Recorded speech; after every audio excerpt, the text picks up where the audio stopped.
School Figure TV. Revolutionary salute. Revolutionary salute. Like, share, subscribe. Welcome to the House of Revolution.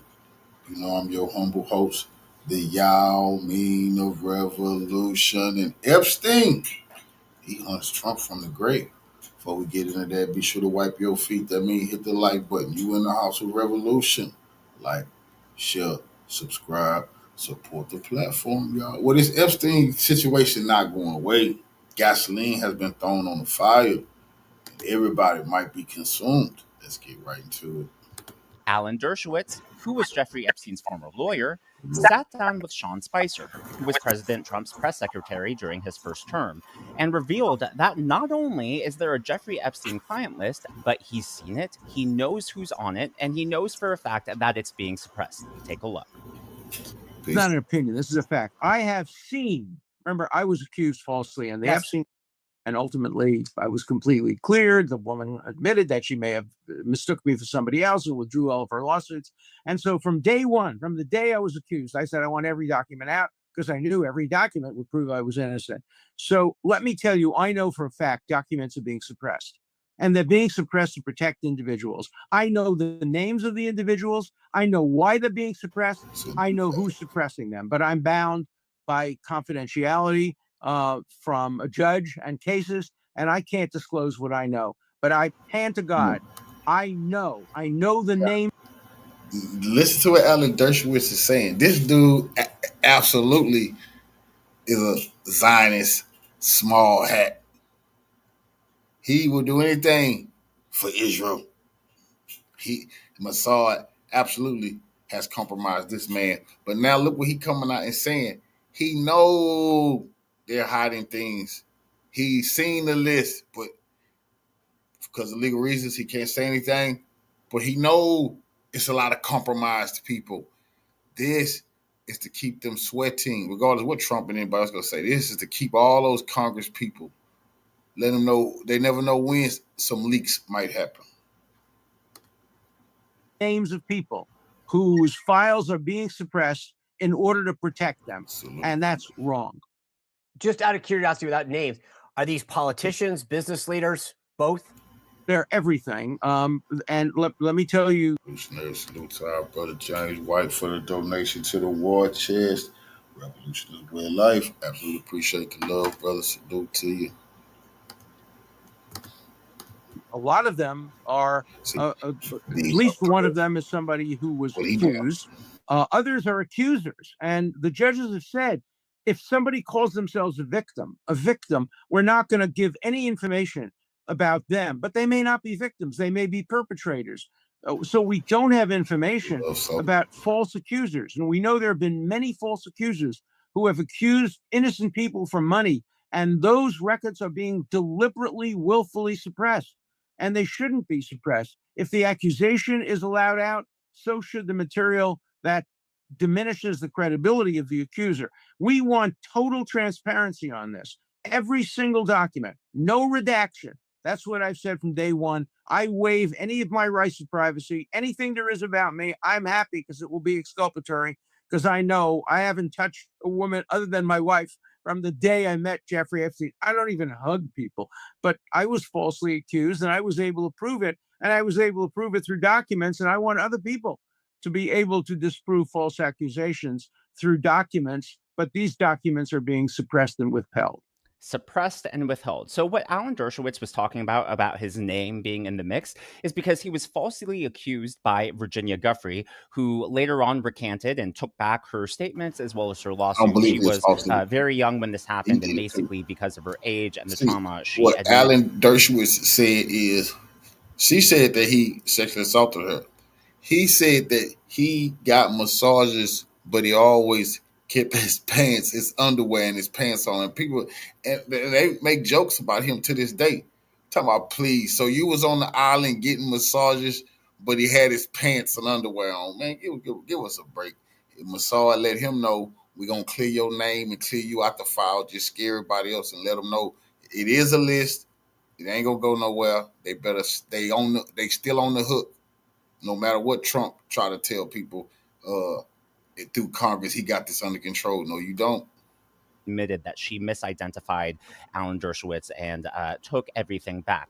Now, I know when I last talked about this on the channel, I had a few comments saying, hey, Daniel, we're not interested in this. I don't think it's a big deal. Or I voted for President Trump for the economy or for the border. And while those are totally valid, I do believe it's important to also acknowledge that there are many people within the Republican Party, within the MAGA camp, that feel burnt by all of this. Because at the end of the day, President Trump was an outsider. He ran on his first term on draining the swamp, and that's how he built his coalition. And so at the end of the day, when you have something that appears increasingly to look like a cover-up, it is a betrayal of those initial drain the swamp promises. You know, one of the core promises of America was no taxation without representation, right? And while it's a catchy slogan, I don't think it's as much about taxation as much as it is about the principle of there should be no difference between those who govern and the governed, right? There shouldn't be a difference between the elites, the Beltway, Silicon Valley versus the rest of us. In other words, there should be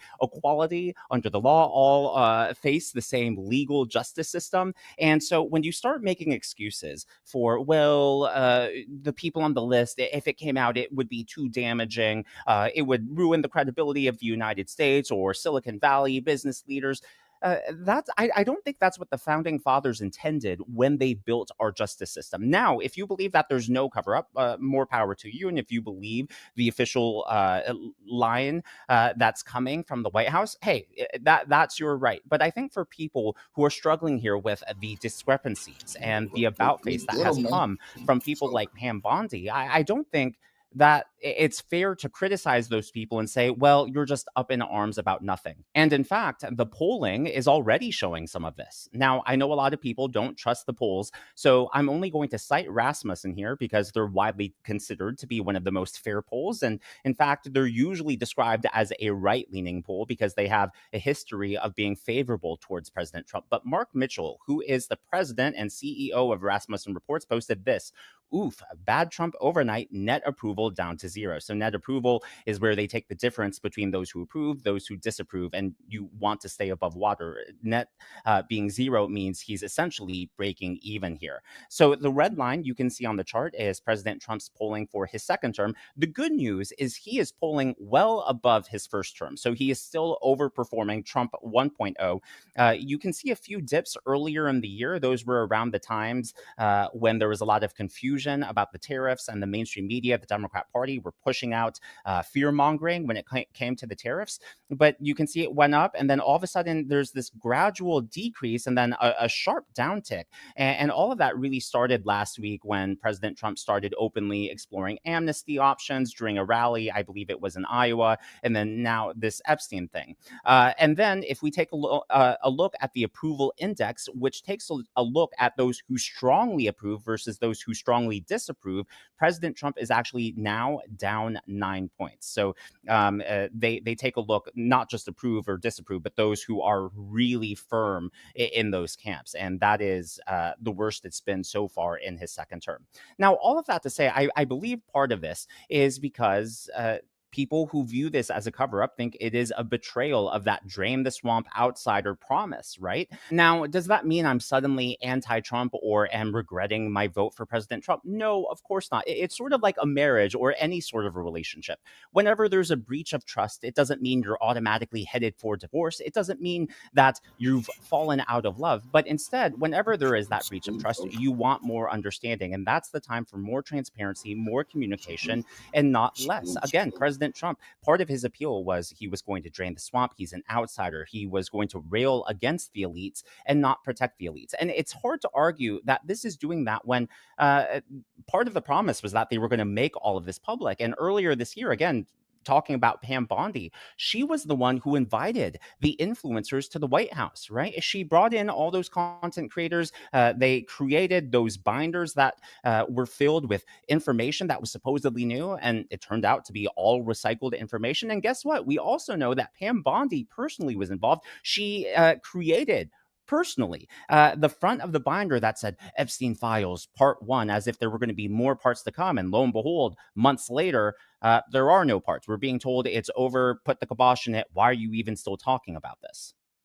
I was at the White House that day when Pam Bondi gave out those white binders. I was one of the ones who received that binder. So when you say before I'm invested in this, yeah, I am invested in this because what she did made me look like I was adding to some kind of clickbait weirdo influencer thing online, which I don't do. People that watch me know I'm very prudent. I don't engage in hot takes. And I gave her the benefit of the doubt. You give the benefit of the doubt to people on your own side. I thought, okay, I don't know why she gave us those binders if she didn't have good stuff in those binders, but she said there was another story. A whistleblower told her there were truckloads of documents.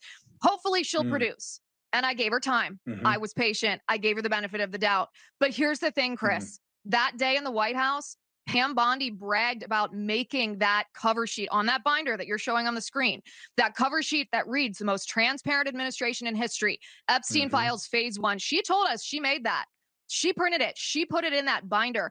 How can you square that behavior with what she posted on the Department of Justice website on Sunday saying, actually, there's nothing here? And it's not just that, it was also the video and how that was rolled out. Look, even if everything they're saying is true, you can't argue that the rollout was bad, and the rollout is just a bad look. And instead of being defensive and saying, why are you still talking about that? The right response should be, hey, we're sorry, we'll take accountability, let us explain what went wrong here. Because look, they should have been more transparent, more upfront when they uploaded the video. They should have said, hey, it's missing a minute. We know it's missing a minute. But instead, they let the public find that out. That is a bad look all around. Again, using a relationship or a marriage as an analogy. Let's say you're a guy and you buy a diamond bracelet for your mom for Mother's Day. Well, you might want to tell your wife that in case she finds the receipt or she finds it on your credit card or debit card statement, right? If you tell your wife up front, hey, I bought my mom a diamond bracelet for Mother's Day, I just want to thank her for being a great mother, then your wife is going to be like, oh, I totally understand. But let's say you don't tell your wife and your wife has to find that out on her own. There is going to be some level of distrust there. Yes, it can be patched up with communication, but again, it takes communication, it takes transparency to bridge that gap. And if it's not addressed, then that's where doubt seeps in and it can rot the foundation of trust. And I don't want that to happen for this administration. Now, there is some interesting news because Tom Fitton, who is the president of Judicial Watch, has sued, and he's also put in multiple FOIA requests for these documents. And he went on Fox News, Laura Ingraham, to give some updates on that. Tom, he sounded pretty definitive there. So what changed? I think they decided for political purposes, they didn't want to include the individuals who are on these lists and put them in the public domain. And they were concerned that some of them may not have done something warranting the disclosure. I mean, that's the most charitable interpretation, but there is a list. There's no doubt. I mean, they talk about in the memo they wrote, well, there's no incriminating client list. Well, what does that mean? I want the non-incriminating client list. And of course, a client list is a term of art, right? Where are his associates? Where is the list of contacts? And we asked under our FOIA lawsuit, Pam Bondi, give us the document. It's BS that they let people like Bill Gates, some of the richest man on earth, say they went to Jeffrey Epstein for financial advice. That's outrageous. And that going to show you, they just to tell you anything. With all other financial institutions, they have to come up with a reason why they was giving that man money, and it's because he gave them financial advice. Why would this dude be giving the richest people on earth financial advice? That's BS. They're making payments to him because he had compromised them. Documents that you say you were looking at. Give us documents about the release of these documents. You said the FBI was obstructing the release. They came back to us and said, we have nothing. And what's really interesting is that after his appearance, Tom Fitton went on the record to also say that the DOJ is saying that they're still reviewing many of the documents in the case. So if the case is over, if it's shut, and if we're being told to just get over it because why is anyone still talking about that guy, then why is the DOJ still reviewing cases in the background. Just doesn't make sense on the surface.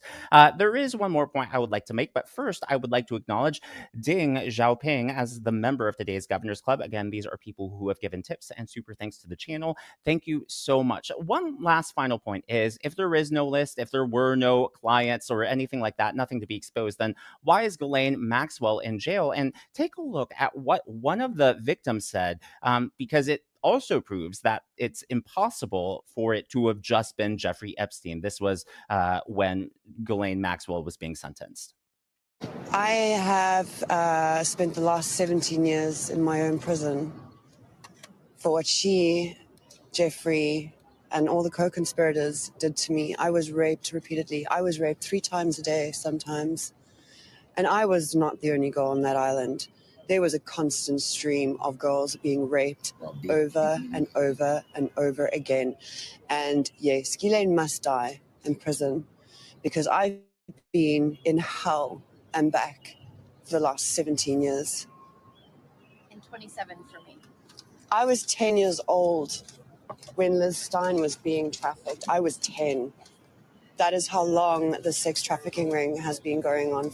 I mean, it's just 3 times a day, every day, multiple girls. There's no way it was just one man. That indicates that there certainly were other people involved. But as always, all of that is just my analysis and commentary. That's what's going on in the world of politics.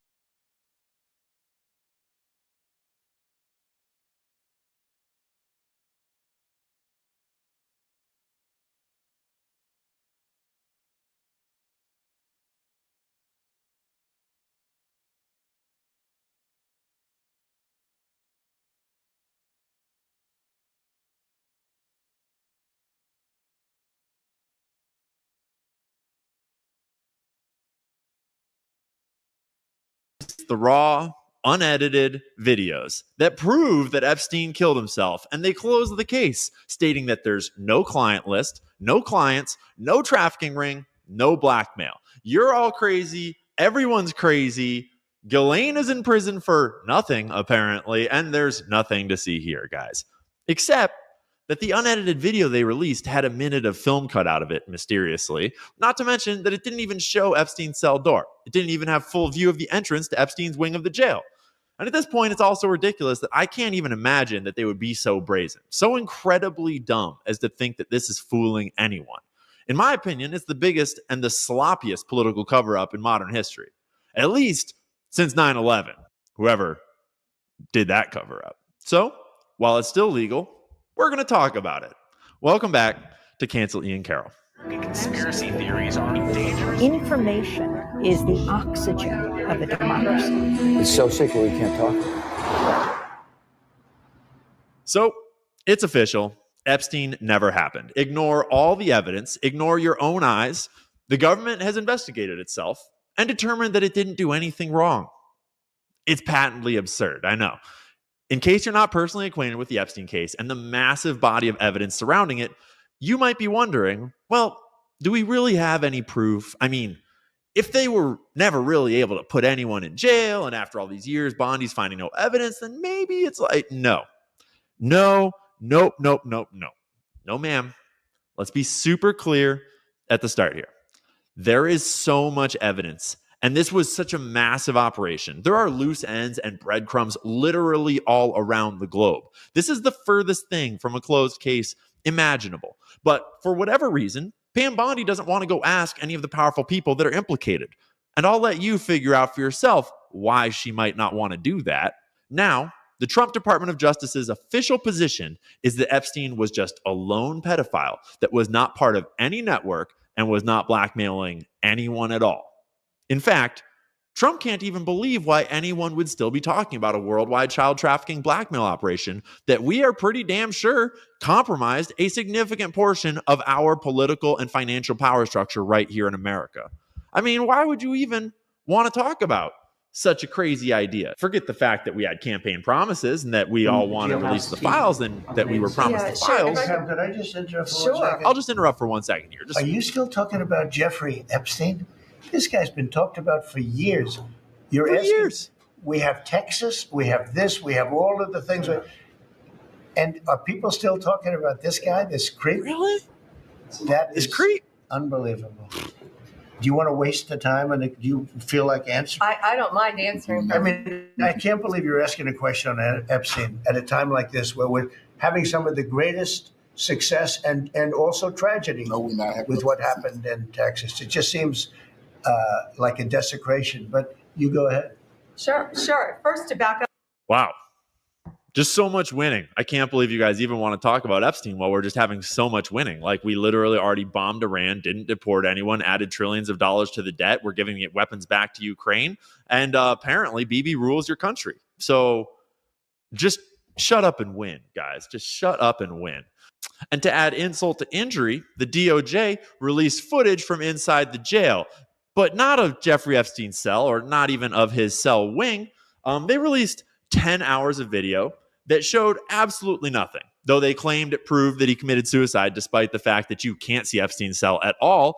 The allegation has always been that he was likely just killed by a cellmate, not some outside assassin. It's not like they were bringing in ninjas through the front door to kill him. We can't even see his cell block. There's plenty of people inside of his cell block, not to mention that there's a minute of missing footage. Not to mention that I have no way to even verify that this tape is real and not AI at this point in 2025. So, yeah, so much winning. We're all really tired of winning. But anyways, the official stance of the government now is that Epstein had no client list and died by suicide, and they're apparently closing the case, which is some of the strongest evidence I've seen so far, actually, that Epstein did in fact have an extensive client list of very powerful people, and that he did not kill himself. And now I can only assume, as can we all, that that client list is the people that are covering this all up. Really, this is worse than the Warren Commission. And the lie that they would have you believe here is every bit as dumb as the magic bullet theory. But of course, we know that the official story is an abject lie. Alex Acosta was the United States Attorney for the Southern District of Florida back in 2005 through 2009, all throughout Epstein's first arrest, trial, and conviction. And when pressed about the absolutely insane sweetheart house arrest sentence that he gave to Epstein, he said that, quote, Epstein belonged to intelligence and to leave it alone. Whoever told him that was an extremely powerful person and clearly had an interest in Epstein not attracting attention and staying free to do business. Clearly, an arm of the intelligence that Epstein belongs to is in the American government, probably some black budget arm of the CIA or something like that. Hence, how someone in our own government could tell Acosta to back off. That is, unless Alex was taking orders from Israelis for some reason, because Israel is the other country clearly involved in this operation. This operation is the quintessential example of the deep, dark depths of the deep state. The merger of covert intelligence networks, organized crime, and the dirty bankers and businessmen that they work with. And it's been around in this form since intelligence agencies have existed. The deep state, honestly, is a lot like Jeffrey Epstein's Black Book of Contacts. It's not just one company or one government. There's no address where they have their HQ. The deep state is a network of relationships. It's the natural corruption that oozes out the other end of a society as complex and sick as ours is right now. The deep state includes people from all parts of the power structures of today's world. Bankers and blackmailers, politicians and celebrities, spies and criminals. They all got where they got by exchanging influence and power and money, giving out, calling in favors. There's no single organization. There's no name. There's no address. This thing doesn't just work like the rest of the world around it. Think about how much funding the intelligence agencies in the U.S. receive. We don't really even know how many hundreds of billions of dollars flow through public and also secret programs, all designed to deceive, to spy on, to control, to subvert. When we're talking about a network like the one that Epstein worked for, you need to think a little differently about what you're seeing. Because what you're seeing is a multi-billion-dollar covert operation created by the most sophisticated spy agencies and criminal masterminds in the world. And they created it specifically to be deniable.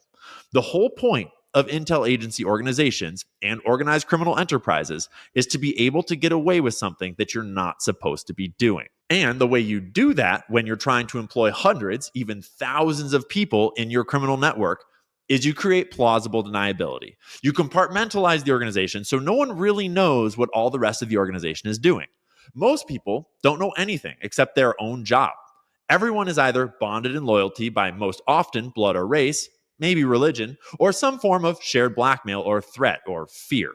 A lot of people don't realize that almost all the biggest corporations and executives seem to be in on the bigger picture here to a certain extent. Like, firstly, Peter Thiel, Bill Gates, Jeff Bezos. They all have direct business relationships with the U.S. intelligence agencies and actively work with the CIA, NSA, and all the rest of them. Bankers like Jamie Dimon launder everyone's money around and make sure things are going according to whatever the banker's plans are. Larry Fink, I just did a whole video on him and BlackRock that you can watch. I'll link it down below. And Larry's not on here to imply that he was directly connected to Epstein, but rather to remind us all that these people swim very much in the same circles. Larry Fink is working very closely with a lot of these corporate executives and bankers and philanthropists that were also engaging in Epstein's corner of their neighborhood. The intel agencies have been fostering relationships with the biggest corporations since they were founded by corporate lawyers. In many ways, the intel agencies have actually worked for the corporations ever since World War II. And so why wouldn't the top executives and all the biggest corporations also cooperate with the agency? And most people never learn how these things work in school. So, little refresher. Intelligence networks are generally built by agents out of assets. And what I mean by that is that CIA agents are officially hired and trained by the CIA. The process is extensive, and they are federal agents. And a lot of the work they do in the field is actually recruiting assets. Assets are just people out in the world or the battlefield or wherever you're operating that can help you achieve your objective. So, if you're trying to infiltrate a terrorist organization, you're trying to make friends with someone inside and maybe convince them to turn and give you information and work for you.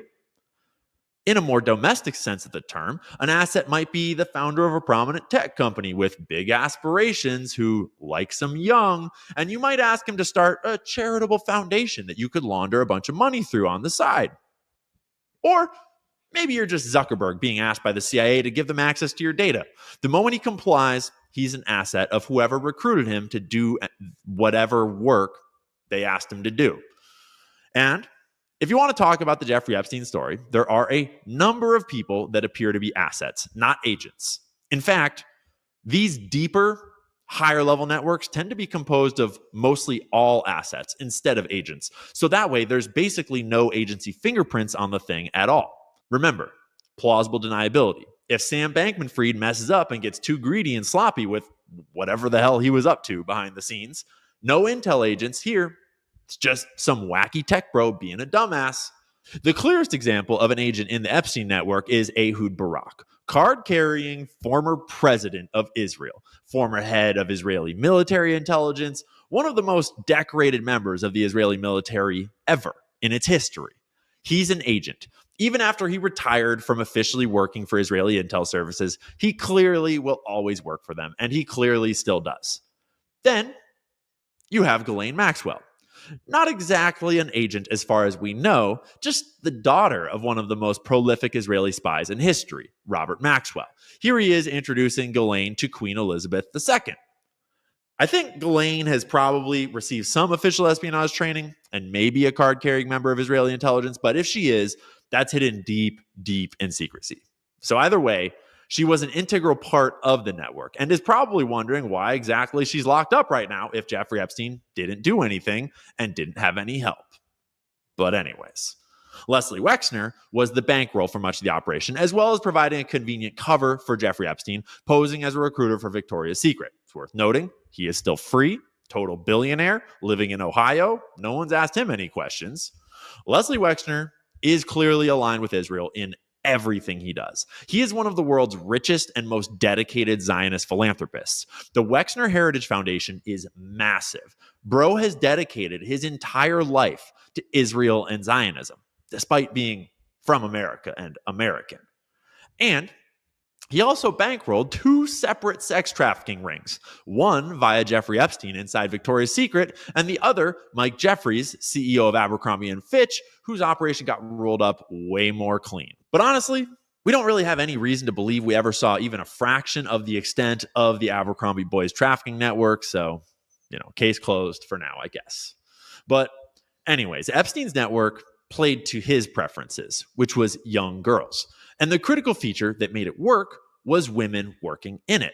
Ghislaine Maxwell and her second in command, Sarah Kellen, as well as others like Leslie Groff, were likely first abused and groomed and then became the recruiters of young girls for Jeffrey and his clients or targets or friends or whatever you want to call them. Sarah Kellen knew all about the operation. She was integral to it, scheduling it all, managing who was where and when, appointments, massages, all the rest of it. Sarah was complicit, and she was never charged with anything, never even questioned under oath, as far as I'm aware. She spent the last decade or so hiding in her $5.2 million New York penthouse with her NASCAR husband, except he is finally divorcing her and getting as far away from this story as possible. Good move, bro. If our government wanted to do anything about this case, they would obviously just investigate Sarah. Just ask her some questions. Figuring out who Epstein's targets were is a little more tricky because although the government confiscated boxes of tapes, DVDs, CDs, all from Epstein's properties, lots of files, lots of evidence, we never saw much of any of that evidence that they actually gathered. But going off of what's in the public domain from over the years, we've got a pretty damn good idea of a bunch of them. And most of them, by all indications, were willing participants. It's not like most of these dudes got tricked in the basic sense of the word. They wanted what Epstein was selling. Whether or not they realized they were going to be filmed while doing it and become enmeshed in this network, that's up for debate. But what starts as a little bit of blackmail can quickly become a long and prosperous, albeit demonic and perverted relationship. For example, Leon Black paid Jeffrey Epstein a total of $170 million over the course of 5 years for help with his money, despite being one of the richest money managers in the world. And seeing as Jeffrey Epstein was a money launderer, I presume there's a reason why Leon Black was paying him instead of just a regular bank for whatever those services were. There have also been numerous allegations made against him by girls who were children at the time, and Leon was one of the founders of Apollo Global Management. And if you don't know who he is, Apollo is one of the biggest and most powerful and influential financial institutions in the world, and they have plenty of ties to intelligence and organized crime themselves. But if you didn't know who Leon Black was, don't worry. You're going to know about the next guy, Bill Clinton, the President of the United States of America. Epstein visited his White House 17 times on record, sometimes multiple times in one day. Plus, side note, real quick, the dude that originally let Jeffrey Epstein into the White House to see Bill Clinton, Mark Middleton, just Google how he died. It was obviously a suicide. It was just very creative. Mark was a creative guy. He, hung himself from a tree with an extension cord and then shot himself in the chest 2 times with a shotgun. Look into it. It's a little funny. But anyways, Bill was getting photographed like this in the airport. And at first, maybe it's not that weird, but then you think about it. President of the United States traveling with a dude that we know was trafficking underage girls. One of those girls is giving Bill a massage. The President of the United States, married man. He just goes to the airport with his buddy Jeffrey, and some random 17-year-old that has no relation to Jeffrey is just there to give massages. Is that a situation that checks out? Like, is there any way to explain that away? Like he just didn't know and wasn't getting other services in private settings? Right. When's the last time that you just went and hung out with your friends at the airport and then some random underage girl that no one had any relation to was just there to give you massages? That's totally normal. Well, an even more shocking photo was released of Prince Andrew, one of the most significant photographs possibly ever, in my opinion. This single photograph is enough to dispel Pam Bondi's absurd claim that Jeffrey Epstein didn't traffic or blackmail anyone. You don't even have to think that hard about it. The girl in the photo is Virginia Giuffre. At the time, she was Virginia Roberts. She was 17. In the background is Ghislaine Maxwell, who we know was involved in trafficking girls for and with Jeffrey Epstein, and she's in prison for it. Prince Andrew, a royal, has his hand around Virginia's waist in some random apartment all alone with Maxwell and apparently Epstein, who took the photo. There is only one reason why this situation would ever happen. There are zero reasons why some random girl from Palm Beach is in this room at all, let alone being touched like that by the Prince of England. Note that this photo was taken over in Europe. This is not in Florida, right? So in order for a situation like this to occur, so many other things had to happen. Epstein had to have all the relationships and connections to get to know Prince Andrew. He had to buy the plane he used to fly them all there. This photo is not capturing just a moment in the life of a rogue pedophile. Just from the information in this photo, you know that this is the result of years of work and a network of influence and money to get this kind of access for this kind of perversion. If Jeffrey Epstein just wanted to diddle kids on his own, he would never go and do it with the most prominent people in the world. Hello? Like, I'm just trying to keep a secret over here. Let me go find the Prince of England and do it with him and take photos of it. Right? And one of the critical nodes in this network that disappeared deep into the shadows was Peggy Segal. She was Jeffrey Epstein's access point to much of Hollywood and the celebrity class. She snuck Epstein into parties and got him on guest lists. And if you don't know who Peggy is, she's one of the most powerful publicists in Hollywood. And you wouldn't know it from this photo, but she's over 70 years old in that photo. She was famous for having a book of 30,000 of the most powerful contacts in the world that she would network and invite to parties and premieres and such, all in the Hollywood music industry. She organized Epstein's get out of jail party that got Prince Andrew in hot water and eventually led to him stepping away from his royal duties. Epstein was not just interested in celebrities, though.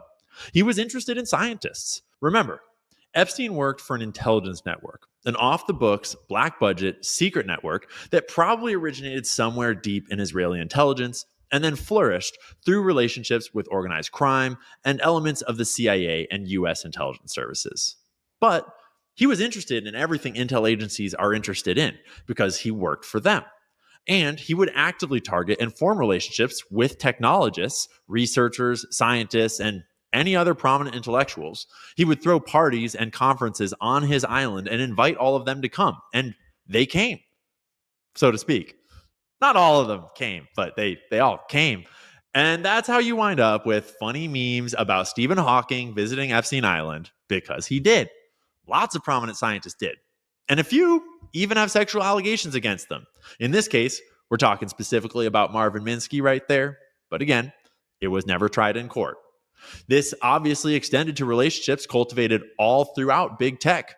Hoffman went to the island. Gates went so far as to have Epstein help set up the Gates Foundation. He was helping Sergey with banking needs at JP Morgan and invested in Peter Thiel's venture capital firm, Valar Venture. Just think about that.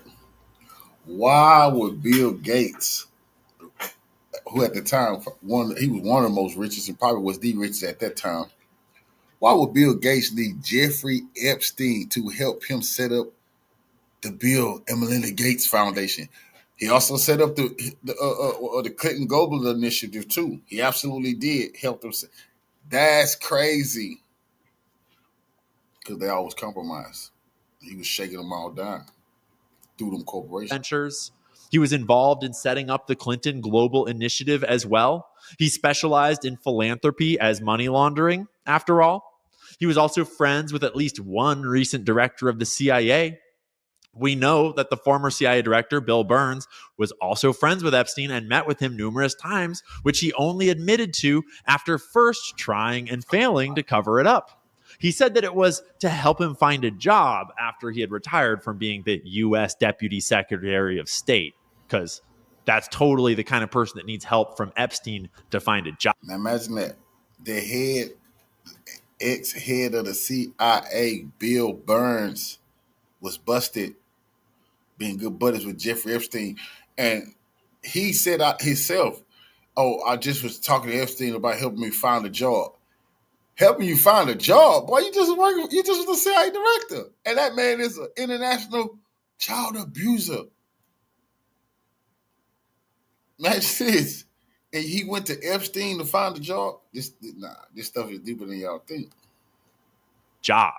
So Epstein set him up at the Carnegie Endowment for International Peace, which is a deep state think tank. And now I have questions. He was deeply enmeshed in our most prestigious educational institutions. Epstein had significant donor relationships with several of the top schools and maintained strong ties to many top board members, teachers, and executives at various universities. When this all came out, they first tried to pretend like it was all back before his first conviction, and they'd all cut ties. But it later came out that plenty of those relationships extended well into recent times. And more every day, everyone's wondering what the story is with old Donnie. Because Trump is literally burning his legacy to the ground to cover this up. He's burning the entire MAGA movement to the ground to protect Epstein and the whole network that he represented.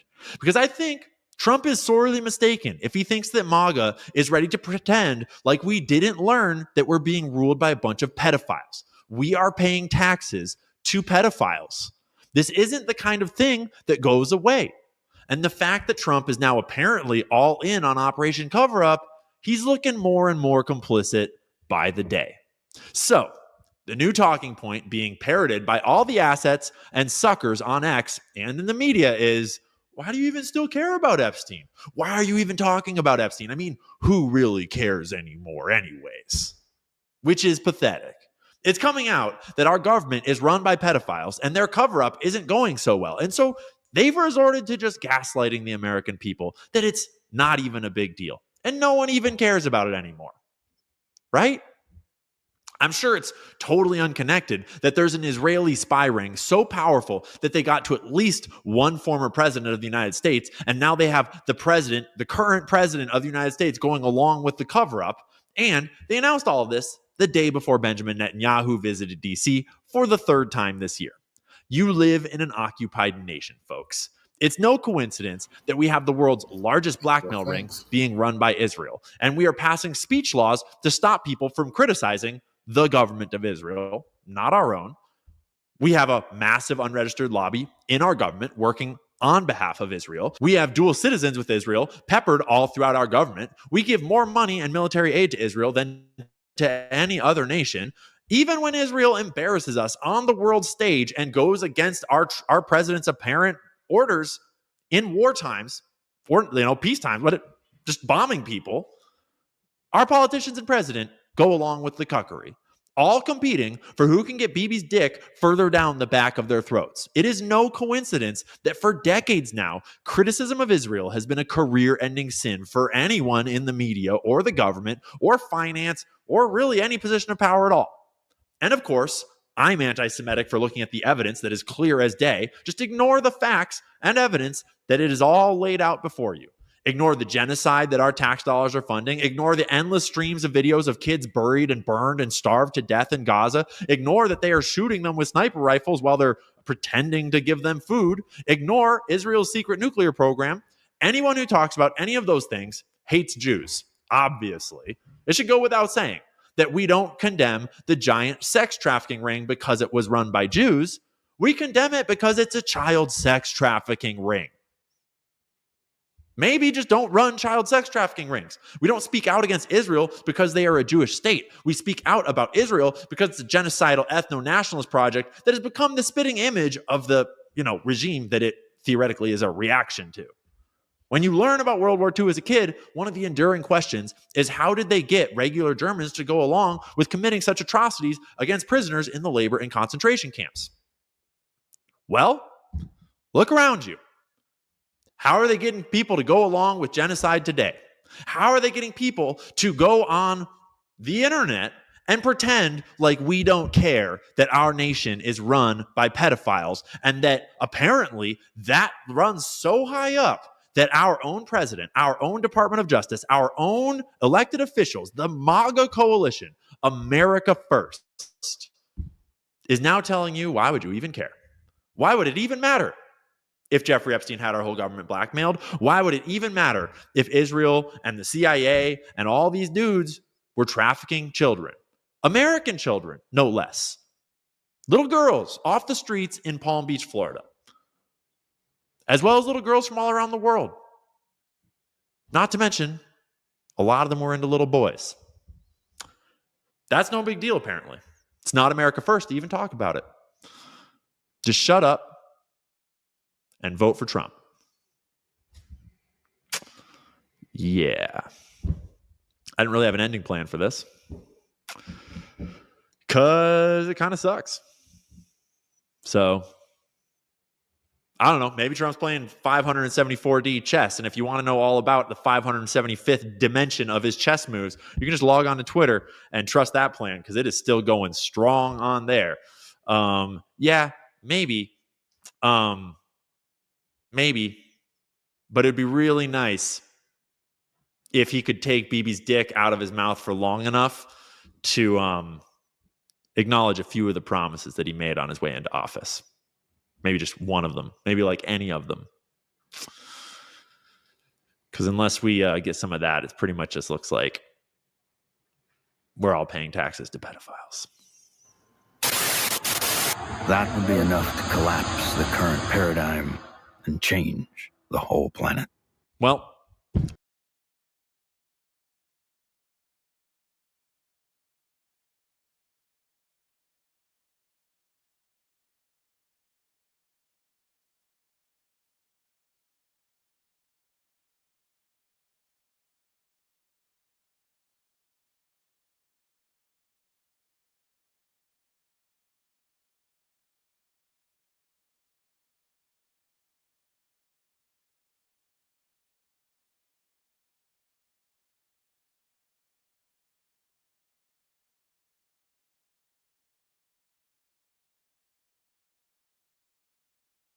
suicide. They told us the tapes were missing. They told us there's no client list. Epstein's own brother calls the closing of the Epstein case stupid. And more evidence comes out implicating Donald Trump in the Epstein files, as Elon Musk alluded to. But let's start off with Jeffrey Epstein's brother. This is Mark Epstein calling the entire investigation or the closed case stupid. He says, this is according to Fox News, Jeffrey Epstein's brother is ripping federal investigators as stupid for a recent memo stating no additional evidence would be released and that his brother's death in federal custody was indeed a suicide. Mark Epstein, 70, has long disputed the official finding that his brother killed himself. He told Fox News Digital that when he hounded New York officials for answers, they didn't even provide him with the 911 call reporting his brother's death at a federal jail in Manhattan. He said his brother was looking forward to a bail hearing at the time of his death and that autopsy findings were inconsistent with suicide. Epstein said he laughed when he saw the FBI memo during a Tuesday night interview with News Nation. Quote, every time they say something or do something to try to quash the fact that he was most likely murdered, they put their foot further down their mouths, he told the station. The official FBI investigation outlined in a 128-page report released in 2023 concluded that Jeffrey Epstein killed himself in a federal jail in New York City while awaiting trial on sex trafficking charges. Recent statements from the top brass at the Justice Department and FBI stood by that conclusion. Yes, we know Epstein, he killed himself completely. Case closed, and there's also no list. And then Mark Epstein also said, when Kash Patel came out with that statement, I laughed at how stupid it was. He says, yeah, I think we all know that Jeffrey Epstein probably didn't kill himself. There probably is a client list and or at least a list you could compile based on the thousands of pages of documents and the thousands of girls who say that they were victimized. Here's Roger Stone. He writes, when Alexander Acosta, the U.S. attorney for South Florida who gave Epstein a pass on sex trafficking charges, was appointed Secretary of Labor, was asked what he would say about his handling of the Epstein case if asked about it in his U.S. Senate confirmation hearings. Acosta said, quote, I'll tell the truth that he worked for the CIA and that the case was sealed at their request. What? Okay. A lot of people have asserted this. They thought that Epstein not only worked for Mossad, but he was working for CIA as well, and that Mossad and CIA are intricately linked. They're essentially one and the same. Somehow there's been that marriage that we did not sanction as Americans, and they've done it. They've done it behind our backs, and now this is why they say Israel's our greatest ally. We sit there and we ask, in what way? Well, the CIA doesn't want to tell us, well, because they're the CIA and we're Mossad. That's why. We're married. Don't you know? We're one big happy family. So that is why they're our greatest ally. They're our spouse. That's what it looks like anyway. And that's what Roger Stone is asserting here that Alex Acosta said. in his meeting. Now, remember when Elon Musk accused Donald Trump of being in the Epstein files, and this is what many people are thinking. This is why there's now this big cover up, because this doesn't make any sense whatsoever that suddenly we're being told there are no files, there's no client list. Epstein killed himself, case closed. Elon Musk recently said Trump was in the files. And also watch this. This is Elon Musk. I'm sorry, this is Donald Trump. And Donald Trump saying, he basically went after a reporter and told the reporter to be quiet. Are you still talking about Epstein? He says, when the reporter asked about it. Well, yeah, we're all still talking about Epstein, Donald Trump. Are you still talking about Jeffrey Epstein? This guy's been talked about for years. You're asking, we have Texas, we have this, we have all of the things. And are people still talking about this guy, this creep? That is unbelievable. Do you want to waste the time, and do you feel like answering? I don't mind answering. I mean, I can't believe you're asking a question on Epstein at a time like this, where we're having some of the greatest success and also tragedy with what happened in Texas. It just seems like a desecration, but you go ahead. It also seems like you're a little guilty. That's what that seems like. If you're going to have a reaction like that when, everyone is talking about Jeffrey Epstein, and he makes that reporter seem like you're an idiot. You're a fool for even asking this question. You're still talking about that when we have moved on to other bigger, more beautiful things and more tragic things. How dare you still talk about Epstein? You just look really guilty. That's what you look like. You look really, really guilty. And this is a collage of Donald Trump with Epstein numerous times, numerous photographs. Donald Trump said that he was friends with Epstein at one point, that him and Jeffrey Epstein both liked beautiful women, and that Epstein liked them very young. And Sarah Ransom has accused Donald Trump of being one of Jeffrey Epstein's clients. In fact, we played this clip for you recently, but let's just go ahead and play this for you again. This is Sarah Ransom. And then I'm going to share with you what she'd said about her friends that were basically trafficked to Donald Trump in court documents. Watch this. I have spent the last 17 years in my own prison for what she, Jeffrey, and all the co-conspirators did to me. I was raped repeatedly. I was raped 3 times a day sometimes. And I was not the only girl on that island. There was a constant stream of girls being raped over and over and over again. And yes, Ghislaine must die in prison, because I've been in hell and back for the last 17 years. And 27 for me. I was 10 years old when Liz Stein was being trafficked. I was 10. That is how long the sex trafficking ring has been going on. So Sarah Ransom has, she later did retract these statements, but I'll just share with you the statements that have been unsealed in court documents. There was an email that she had sent saying, seeming as my and my fiance's life is in danger and nothing has been done. She says, sorry, the font is small. I got to work my way through. Okay. Seeing that my and my fiance's life is in danger and nothing has been done, even though I have every bit of evidence to implicate all parties mentioned. Mark my words, I will make sure that neither that evil bitch Hillary or that pedophile Trump gets elected. I will also make sure that everyone on the goddamn planet sees the footage and photos and will release them to WikiLeaks by Sunday. I will take down Epstein and his bunch of F-wit cronies myself. I have also gone to a Russian newspaper, seeming as the U.S. government won't help me. Surprise, surprise.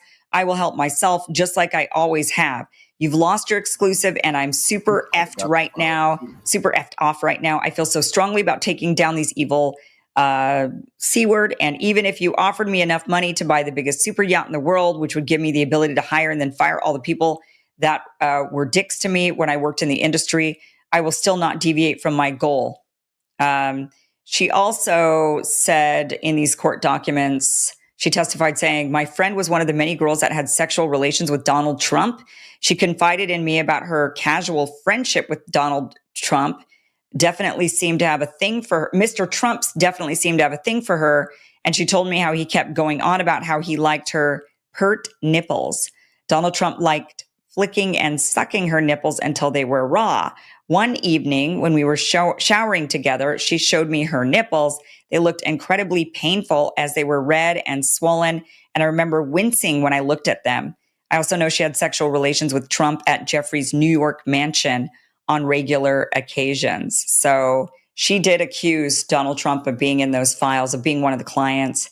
And Elon Musk also accused Donald Trump. So that's the question. The big question that all of us have is that why we're not getting the full truth? Is that why Donald Trump is kind of snapping at people saying, are you still talking about Epstein? No one's talking about move on. Is this why? Is because he's implicated, he didn't want these released. And it wouldn't just be him, right? I mean, it's a bunch of them, and on all sides of the aisle, and not just Americans, but foreign leaders too. There's a lot of names potentially on these lists. Thousands of girls were victimized, according to the documents. Thousands of girls. If it's 1,000 or 1,000 girls, first it was dozens. Back in when Jeffrey Epstein was being accused the first time around, and when he was convicted the first time around, they said dozens. That later ballooned up to 1,000 girls. So if you have that many, there's clearly a lot of people, and we're not getting any of these names. None of these people are being held accountable. Why? Well, because a lot of us suspect that it was a blackmail ring, and that's actually what it was. And the CIA, if CIA is involved in it, and certainly Mossad, don't want to lose their leverage. So they don't want to let these people go, because a lot of them are in positions of power, and suddenly they'd have to be removed from power, and we'd have to get actual people in there who aren't blackmailed. And that would be disastrous for our nation, because the stealthy elite behind the scenes wouldn't be able to control them. And that is what it seems like is the real reason why we're not getting any of this information. I want to play for you this video clip. This is James Lee's, an excellent reporter. He watched all 11 hours of the footage that was released by the DOJ. You know, they said, Jeffrey Epstein, he totally killed himself, and there's nothing to see here. And just to prove it to you, we're going to release 11 hours of footage from CCTV footage, looking at doors that look at looking at a corridor in an area that leads to the door where Jeffrey Epstein would have been. And they said, as you can see, no one went in and out of there. And James Lee says, I watched all 11 hours, and let me just tell you, a lot of people went in and out of there. Did they really think that people weren't going to watch this video? Did they really think that they were just going to be able to put out this BS statement claiming that, quote, the footage confirmed that from the time Epstein was locked in his cell around 10:40 p.m. on August 9th, 2019 until about 6:30 a.m. the next morning, nobody entered any of the tiers of the SHU? Did they really think that we're just going to take their word for it and not look? Well, guess what? I watched it all 11 hours, and let's just say they really do think that we're all idiots.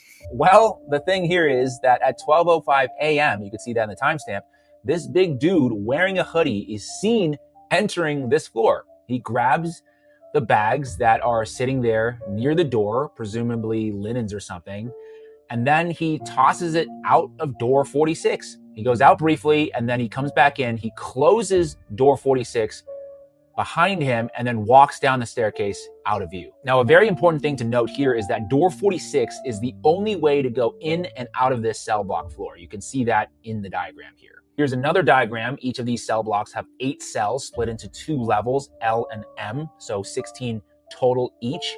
You can see from the point of view of the officer station that Epstein's cell is in the upper L level. But once again, I have to pull up the screenshot to show that that area that we were just looking at is almost completely obstructed from view. You can see maybe the little teeth that is in the staircase going up to the L level. So really anyone could have gone up and down that staircase without being seen by this camera. So the claim that this footage can conclusively prove anything is sort of laughable already, but let's keep going. At 3:15 a.m., a female officer goes out of door 46 and then comes back in at 3:17. And just to remind people again, you cannot see the stairwell that goes up into Jeffrey Epstein's cell block. But what we do know for sure now is that there are people coming and going throughout the night in and out of this floor. Then there's this craziness where 1 full minute of footage is just missing. It goes from 11:58:58 to 12:01:01. And you can even see the video frame change. Right there, 11:58:58, 12:01:01. And then something else that's kind of odd here in this moment is that some sort of ending software menu pops up in that upper right-hand corner. Finally, this is near the end of the video, allegedly capturing the moment at around 6:30 a.m. when officers realized that Epstein had quote unquote killed himself. The footage is sort of blurry, but you can kind of make out that there's a lot of commotion and movement and discussion in the background there. I'm sure they're trying to figure out what the hell is going on. So yeah, they're not even hiding it anymore at this point. This whole thing was a ruse by the Trump administration to pretend that they were taking on the deep state, when in fact, they are the deep state. James Lee is definitely somebody you should be following. He's an incredible journalist, so be sure to follow him and watch the entire video. But you could see the idea there, which is they think we're idiots. They're claiming no one went in and out. And yet we see throughout the footage, the 11 hours of it, that plenty of people came in and out. And it doesn't prove anything. It doesn't. Somebody could have snuck in another way. Potentially they could have hid for a long time. Apparently there's like a kind of like a closet in that cell area where it's for maintenance. And so somebody could have been in there for many hours, and somebody could have come in through, there's cell blocks that are one on top of the other. And I believe Jeffrey Epstein was on the top cell block. So somebody could have come in from the bottom. I mean, who knows how they're constructed and if there's a way to get into the cell from they just think we're stupid. And they're like, look, here's all this footage. And now it proves it. No, if you want to prove it, then show us the footage of Jeffrey Epstein actually killing himself. That's the footage we'd want to see. The footage in his cell of him actually killing himself, and then us saying, okay, yeah, I guess he actually did it. But yeah, they just think we're stupid. I do want to play this song for you. Jesse Wells is one of the best. He creates these really funny songs, and I want to play part of his latest, The List, for you now. Well, you got your bucket list, your grocery list, your list of things to do. You got a list of all your wishes. That's a wish list, dude. You got your Amazon and Santa Claus and Tooth Fairy too. But I know a list that don't exist, but it's so do you. It's the Epstein list, it's a mystery list with a twist. It's a myth of a list that we all just missed. Be an optimist, not a pessimist. If you wish to persist, it's probably best to forget that list. Now what were we talking about? I don't remember, but I can sleep a lot better at night. Yeah, life can just go along, knowing there's 10,000 hours of sunshine and flowers and nobody doing a damn thing wrong. Hear no, see no, damn Bongino cash to tell. Well, I wouldn't want to be a sweating man with bulging eyes. Now tell me them fellas ain't compromised. Any implicated dude will tell you. Anybody on the big list knows just how far the folks in charge will go to keep the status quo. So when the war bell rings, the song that they'll sing is a song that we well know. So it's off to war I go. Well, they said they're gonna fix it, but now they're all complicit. They owe. So it's off to war we go.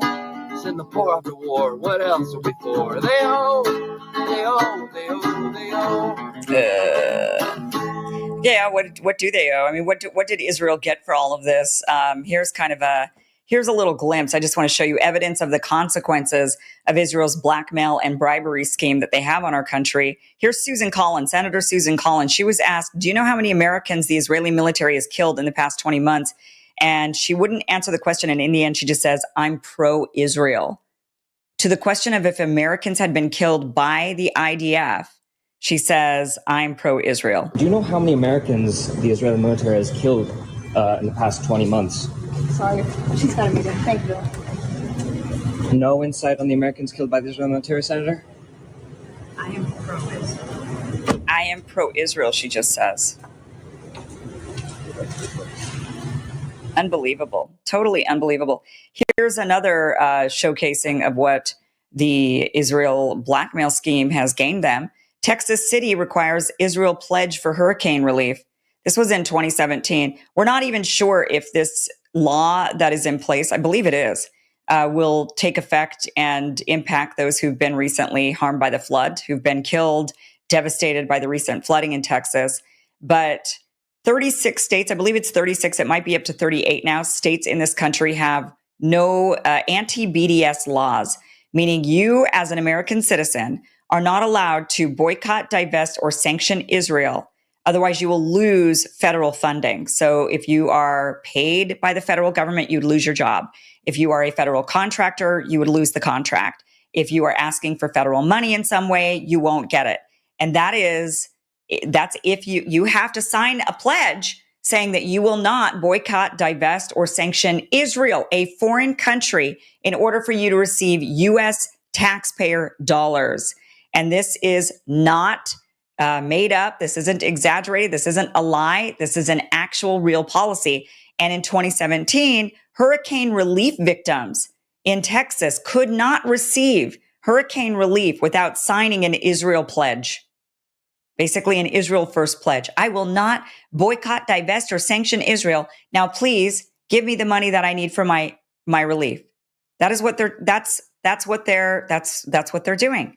And they might still be doing that. This was from 2017, but they may still have that in effect for the flooding victims. The fact that they ever did that at all, the fact that 36 states in the union have laws that prevent American citizens from boycotting a foreign country should be sounding off loud alarm bells in everybody's minds here in the United States.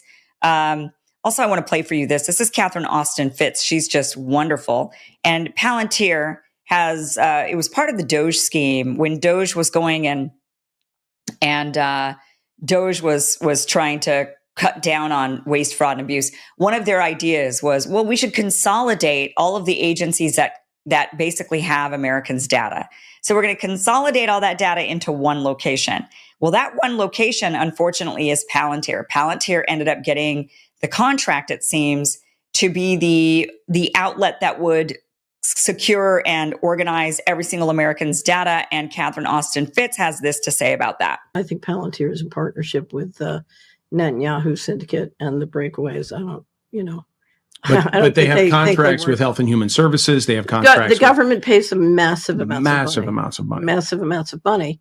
And so if you look at the DOJ theft, what you've done is you've moved between the government contracts. There's a new sole source ICE contract on the way to Palantir as well.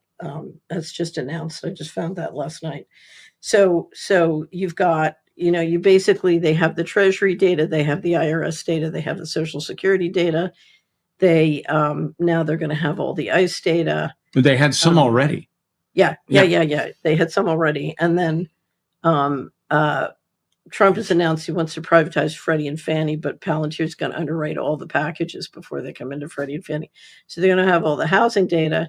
And we know HHS has said they're organizing all the health, public and private health data. So I'm assuming that's going in as well. And basically you're talking about that data being managed and I think at this point basically privatized into AI. Owned by they're going to effectively own it. They're going to have AI running it. And one of these things, I don't know if they will legally technically own, because if you look at how it was transferred, so the DOJ operation, if I'm right, and this is my hypothesis, if the DOJ operation did what I think, they transferred all the data, and they did it when an XAI announced a partnership with Palantir. Yes. And then the government turned around, and Palantir had a lot of contracts with those agencies anyway, but then they gave them additional contracts. And so they have plenty of money, especially the ICE is going to be sole source, so you can just do pretty much whatever you want. So they have plenty of money to manage that data. And yes, I think they have it on a private basis. And what's interesting, I have somebody, a professional that I work with who has for his business has to do income verification. And magically 2 weeks after DOJ got the Treasury, Social Security, and IRS, suddenly the income verification service he uses announces they have 100% of Americans now complete data on everyone magically. It's astonishing. And one of the elements of the ICE contract is that they can track immigrants' location in real time through Palantir back to ICE. That's the kind of surveillance. They can attract everyone. Exactly. Right. There's absolutely no reason that doesn't apply to the citizens. The ICE story is complicated because there are multiple things going on, but there's no doubt the primary thing going on is building a complete biometric surveillance of the entire population. Palantir is part of, they're part of the game as well. Zionists that run it, and at least I'm pretty sure about that Palantir is part of the Zionist. Let me just do a quick a quick search on that, but I'm pretty sure that Palantir is, yes, it is part of the Zionist sort of syndicate. And so, you know, look, if you've got, which it makes sense, if you're blackmailing an entire country, you've got all this blackmail data and bribery and brainwashing, and now you want all of their data so that you could continue to solidify that blackmail and that control. This is how you do it. You create Palantir, and then you ensure that Palantir gets all of the contracts to consolidate all of the data from all of the U.S. federal agencies, which has data, all of our sensitive data, and it's now going to a private company that's part of the Zionist syndicate. So very, very, very scary stuff going on here. You know, and it all boils down to Epstein and that client list. And Donald Trump's telling us, how dare you still talk about this? But here we have a dead man. We have no client list. We have no tapes. We have Trump implicated, and the administration telling us to just move along now. And we all know Epstein didn't kill himself. And we also know they just covered it up. And it's like they're daring us to not notice. And guess what? We noticed.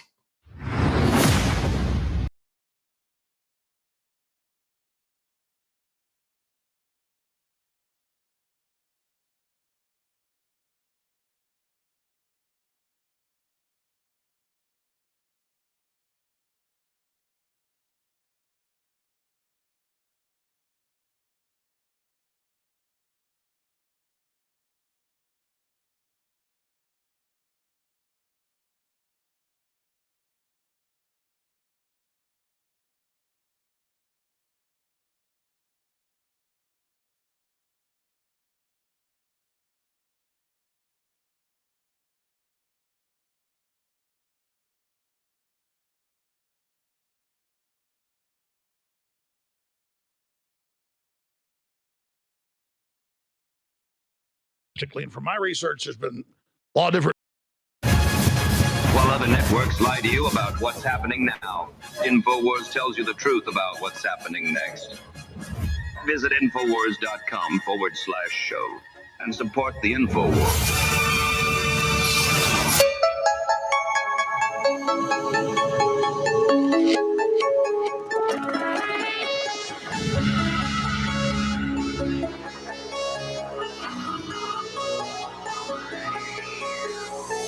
InfoWars, tomorrow's news today. It is July 9th, 2025. On this live Wednesday edition, we're entering the 170th day of the Trump administration that we had hoped would be the rebirth of the American Republic and the West. And still, I would say 90% of what he's doing is good. But 6 months ago, it was 98%. Then a few months ago, it was 95% in my dead reckoning, and now we're moving down to about 90%. So a turn into events and behaviors that is beyond troubling. But I can tell you the White House and the DOJ and the Pentagon, unlike the Democrats and that brand of deep state, the establishment that's being dislodged, does not care about your opinion or what you want. In fact, they hate you. The White House does pay a lot of attention to you and me and what we have to say. And I'm overall proud of the populist conservative movement in that, unlike the left, we are not one big cult that just follow whatever the party talking points are.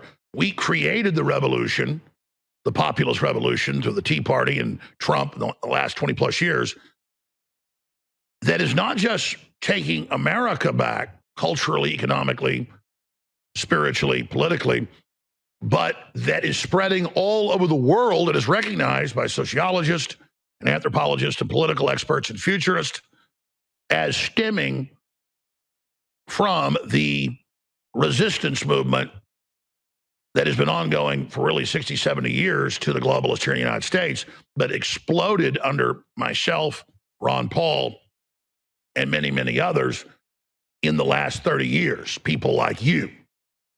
So whereas some of the behaviors of Trump, like the Epstein file, gaslighting, whitewash, firestorm, whereas that is extremely frustrating and extremely dangerous. At the end of the day, it doesn't matter because our global awakening in the United States is the epicenter of that, is exponential and is unstoppable. Unless the globalists release some super virus or have a nuclear war, and even that, in the end, they'll be defeated because people know they're behind it. Now, I've had some time to continue to research and talk to my sources about what's happening with the suppression of the Epstein case, not just a list of clients, but the terabytes of child rape and the rest of it, and the desperate damage control spin we've seen. And my sources in high-level U.S. intelligence, in the White House and in the FBI, have said, no, exactly what you said on Monday is exactly what we know it is now. And that it is a war inside the intelligence agencies and the DOJ, not even so much between the Democrat NGO Soros wing, that's more and more on the outside and being dismantled. Trump's really doing that. But that into that vacuum has come Israel. Now, people are always saying Israel runs all our foreign policy and Israel runs us domestically. And from my research, there's been a lot of different factions and power groups. And Israel's not been dominant in our domestic policies and has not been dominant in our global foreign policies, but has been steering the bus on the Middle East. But in this power vacuum and this global revolution happening, particularly here in the United States, Israel and the Likudniks are making a run at seizing control of MAGA right now. And so that's what this is really all about behind the scenes. And I'll give you the exclusive information straight ahead. You'll want to share the live feed on X right now, Relox Jones. You're going to want to hear this. All right, I've been on the phone last night and this morning with high-level sources in the Pentagon, high-level sources in CENTCOM, high-level sources in the media, high-level sources in the White House, high-level presidential advisors. And I have confirmed, talking to all of them, that exactly what I surmised all of this was on Monday is exactly what's going on. And so we are known as being tomorrow's news today. And I'm just going to lay out the facts here about this Epstein gaslighting, cover-up, whitewash that went from being a very dangerous fiasco Sunday into Monday with the DOJ memo. You know what happened? Trump's compromised Benjamin Netanyahu, told him, I got everything, do everything I say, I run everything now, I'm the king. That's what happened. That's what happened. That's why Trump got so nervous now. He ain't never been that nervous. To even hit Epstein's name now, he break out in cold sweat. Very dangerous game. But see, Alex Jones talking about, oh, you see, my research I got says that the Likud, that's a political party, they're trying to seize MAGA. Bro, they have seized our government. What are you talking about? They have seized the government. And they got the president. They already had the Democratic elite because they had Bill Clinton. Now they've proven to have Trump. That's a fact. And he's in power. They don't need Clinton no more. That got leaked like a fart in church because they didn't want attention to it, that the Epstein case is closed. And then, of course, on Monday, the White House confirmed the DOJ, no, that's a real memo. And it said Epstein acted alone. He wasn't a human trafficker. There was no blackmail operation.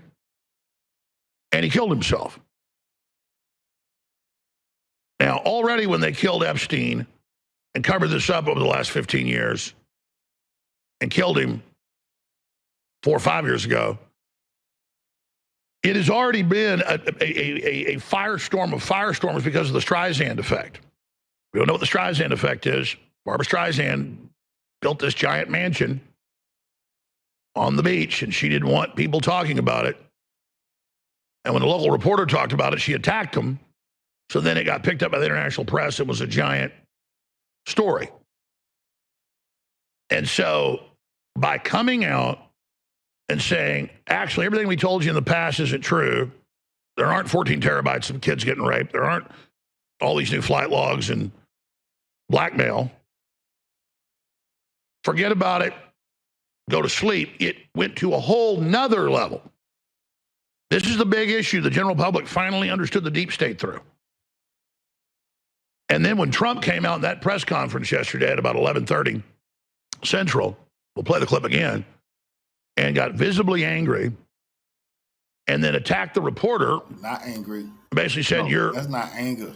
That's not anger. He missed that. That's nervousness. He's nervous. He don't want to hear that name Epstein no more because the file. See, they're trying. He's gonna say Trump has the files. No, Netanyahu has the files, and Trump can have them all he want. He's in them, like Elon Musk said. Netanyahu and Israel has them, and they got all of them right where they want them. Now that's why it's gonna be more bombings of Iran, and they really want war with Russia because the small hats. Remember, they don't the Khazars. They don't like Russia. Standing on the. And that's why he talking shit. They just released the video yesterday. I haven't even been able to report on that because of all this that Trump allegedly told Putin, "I'll bomb the hell out of Moscow and I'll bomb China." All kind of reckless nonsense. That's why I say if he try, they all gonna get it. But that's what the small heads want: nuclear war. Graves of dead kids because they've just been talking in a free-for-all discussion about the tragedy in the Texas Hill Country. I mean, that was a very unfair attack on a reporter that asked a really good question. And so the story went from mega massive to ultra massive. And so now behind the scenes, and a lot of big reporters have talked about it, I've talked to others it's happened to, they've had the FBI call them up that's given them information in the past as a source and said, you're going to be cut off if you don't stop talking about this. Now, just like Kyle Seraphin said on Monday, high-level FBI whistleblower, was his approximation. He wasn't sure yet. They've got deep staters in there giving Patel and Bongino very bad advice. I mean, anybody that understands the media and 101, if you wanted something to Streisand effect, if you wanted something to blow up, if you wanted something to be a scandal, you would act exactly like Patel, Bongino, Pam Bondi, and Trump are acting. And I see the Q people going, oh, it's 90 trillion level chess. It's infinity chess. It's God. Trump is tricking the Democrats to demand the release of the list and the information. Trump has it. The DOJ has it. He's the president. We have control. You don't need the Democrats to release it. It's just delusion. I said on Monday, I said, you watch. They're already trying to say Bondi got out over her skis and blame her.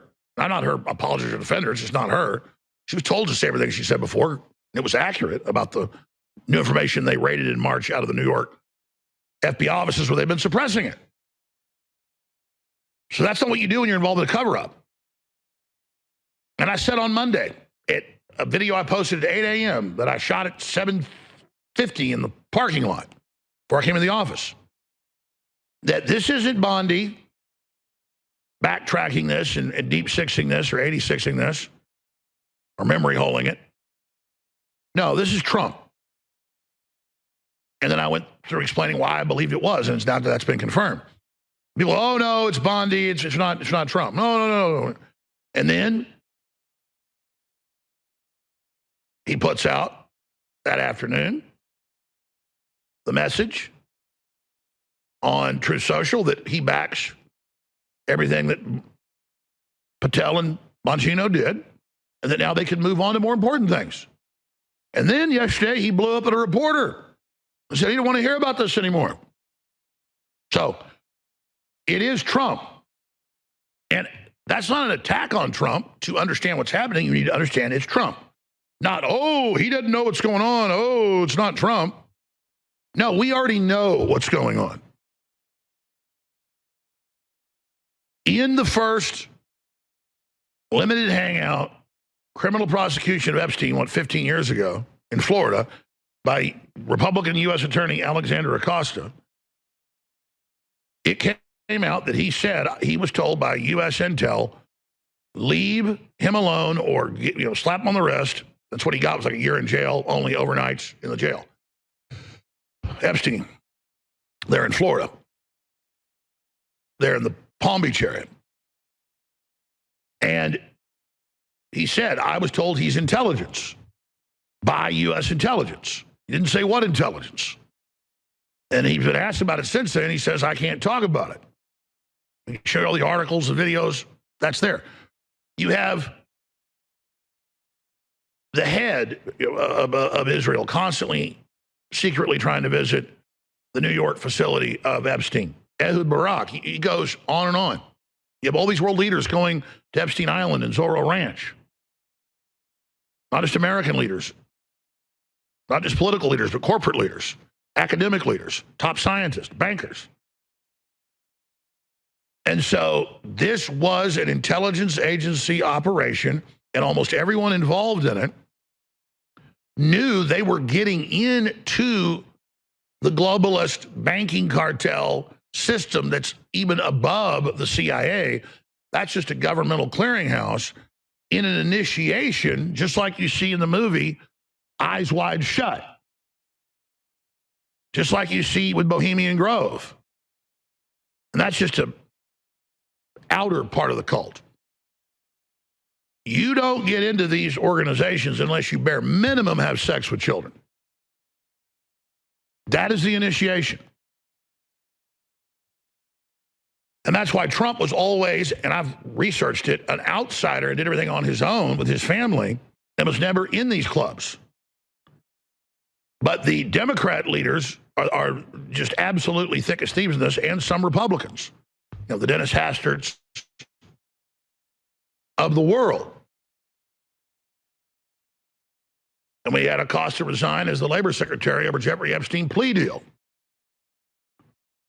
And it was Trump brought him in. So, U.S. intelligence, the CIA,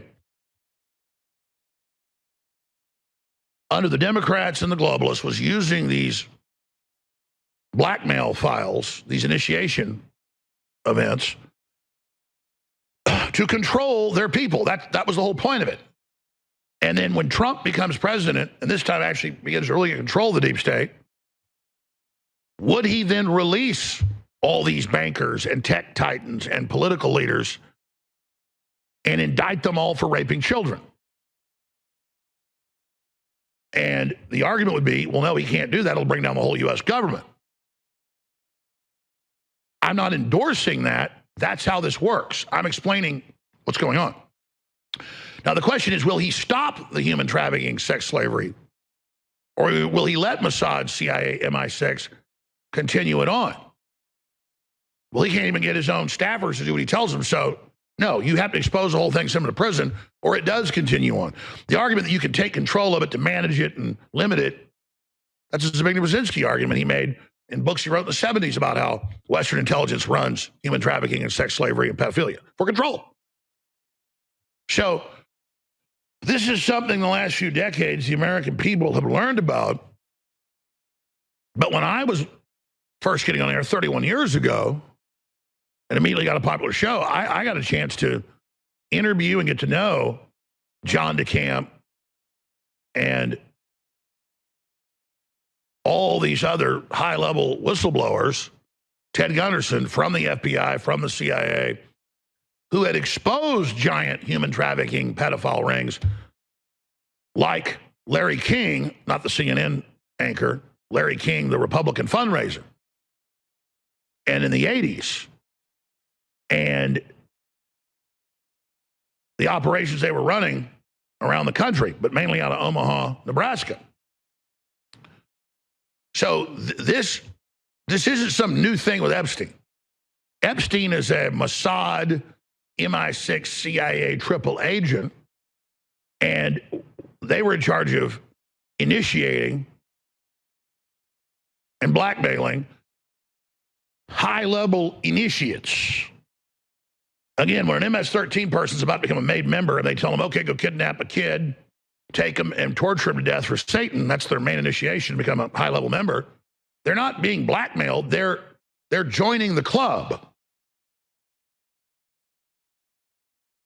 So That's how this system works. That's a fact. It's not debatable. So I understand the argument. I don't agree with it, but I understand the argument of this is too evil and too bad to bring out. It'll bring down the whole U.S. government. And so Trump grabs the files from the Democrats they wouldn't give them in New York with Cash Patel and Bondi back in March, delivers the files and the terabytes of child rape and all the rest of it to the FBI offices around the country. That's cocking the gun, loading the gun, cocking the gun, puts it to the head of the system. And you notice in March, as soon as he did that, you started seeing the establishment roll over faster and faster. Still, there's large parts of it that haven't. But at the top, they're bending the knee. He goes to NATO, now they basically fall down and worship him. He goes to the Middle East, same thing. I mean, it's because he now understands how things works, and he's getting in there.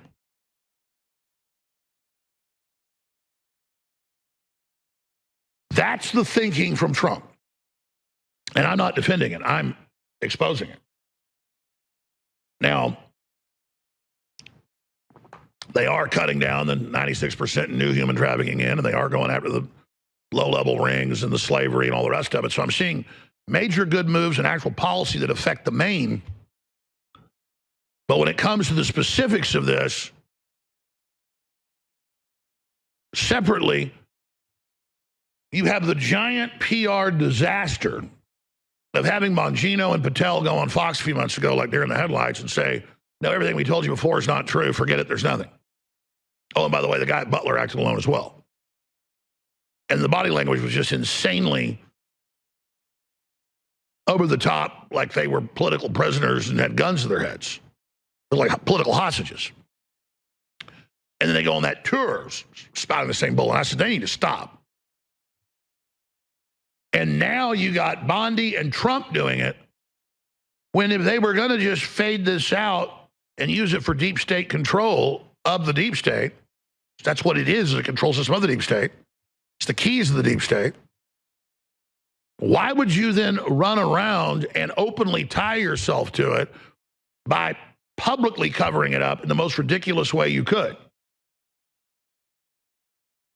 Making the biggest example out of it you could. I mean, if you wanted to have a self-inflicted political wound, you couldn't do a better job. And people go, oh, it's that trillion D chess again. He wants the Democrats to demand its release. Where's the logic there? He can just release it. He has control of that.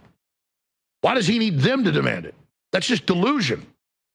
And you notice Jamie Raskin and all the usual suspects, they're saying, we want anything in the files with Donald Trump's name released. They don't want the main thing released. No, this is a firestorm for Trump. What happened is the deals Trump made with the deep state to stop attacking him if he did this was you got to now join it as an accessory after the fact. You've now got to come out and say nothing's there. He wasn't even a sex trafficker. He didn't have any, there were no marks, there was no blackmail. When his accomplice, Ghislaine Maxwell, is in prison for human trafficking. So this is part of a deal that Trump made with these different factions. And I've talked to a lot of people the last few days, particularly last night and this morning, and they said, we concur with your analysis 100%. And with the points that you and Nick Fuentes have been making, they specifically brought him up, that we know Israel and its intelligence operations target the U.S. heavily, target U.S. presidents specifically in Congress, and that they're heavily involved in the joint blackmail file with the CIA and MI6 with Epstein, who was a Mossad officer, and took it over from Ghislaine Maxwell's father, who was a high-level Mossad operative. And so internally, there's that whole battle, and that Trump has been using that against Israel, not the other way around. And then you see all the fawning of Netanyahu and Trump all over each other. Oh, you're the greatest man in the world. Trump says to him, oh, you get the peace prize. He says back to Trump. And then behind the scenes, I know people that have been there, Trump does not like Netanyahu. There's a lot of problems with him. Remember, he was the first world leader to call and congratulate Biden when he stole the election in 2020, 2021. So what you see on the surface is not really what's going on. So I am not going to endorse any of this. I am simply sitting back and pointing out that this is clearly what is going on, and people have a right to know that. But they always keep us in these lower level debates about who was Epstein intelligence. We have all the proof. We know it's ridiculous. And so, yes, there's that argument. Okay, well, Trump did this because U.S. intelligence was involved, and it's too embarrassing for the CIA. And if it comes out all these bankers and academics and world leaders and politicians are involved in this, that will crash the stock market. But now you understand how these intelligence agencies do this so they can hold government society hostage, not just the people that have done the evil acts and have been compromised by design, willfully in most cases, willingly as an initiation, but the whole culture and the country and the currency itself. Now, they have these very same networks in Europe, very same networks in the Middle East. It goes on everywhere. But British intelligence really perfected it in the last 100 years. And they're all over this. You got the King of England, not just his brother, with Jimmy Savile and serious pedophile networks controlling the British government. That's mainstream news over there. And we're talking murder children. We're talking kill them. In fact, when you get heavy into this stuff in these groups, that's like the seen as, the hard liquor. People that are just raping kids are seen as, you just drink beer, well, I drink scotch. And that's come out. I mean, dungeons full of dead kids, you name it. And now we've got whistleblowers on Patrick Bet-David, very about how Trudeau's dad, she was supplied to him by David Rockefeller when he was prime minister. And he said, well, I'm not allowed to kill you. And that's how it works, because she was a long-term operative, smarter, used for spying and things. But he goes, you tell David, I want a girl who looks just like you. She didn't go into full detail, but I know some of the details. I don't want to get that whistleblower on. Because what they like to do is kill you. And so, look into Savile alone. What they would do is, I remember Gunderson telling me about this, how Satanists would get babies around the U.S. too. And of course, it came out in the UK, they were doing this. They'll have a poor woman comes in. She's starting to deliver a baby. It's only certain hospitals are controlled. They'll drug her up for like 3-4 days. Oh, your baby died. And then they take the baby and orphan it, sell it off, or they take its organs, or they take it and then rape it a bunch. Depending on what group wants it, it may send it for black mass with the Satanists, slowly drain its blood over a night. That's a whole different ritual. Or they'll send over here people they'll just like to rape them to death. But the rule is they'll have handlers there that take the baby when they're done. So it's all a big industry, obviously. So I remember Gunderson was telling me this stuff 31 years ago, and I knew he was highly decorated and high-level FBI. They wanted to be the director, when he was younger, the head of the FBI in L.A. But I believed him, but it was unbelievable. And then over the decades, everything he said has come out. Everything. Just all of it. The CIA, giant warehouse, the finders in D.C., snuff films, satellite uplinks. I mean, Videodrome, but for real.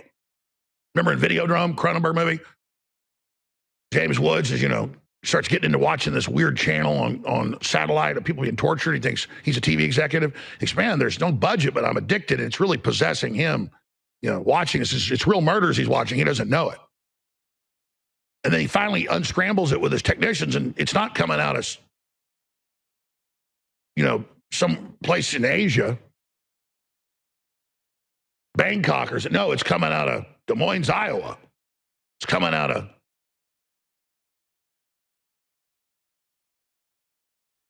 Kansas. Because they're telling you, back when Cronenberg made that movie in the 80s, they had one of those facilities with live satellite uplinks, kids getting raped and tortured, and women getting raped and tortured.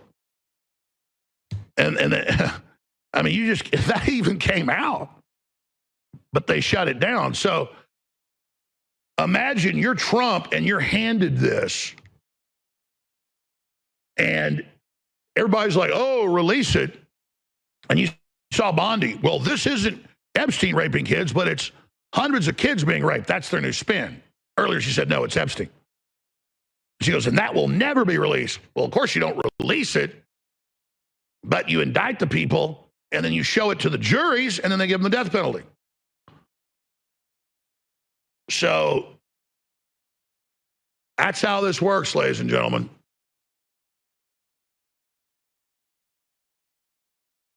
Yeah, Videodrome is a dummy.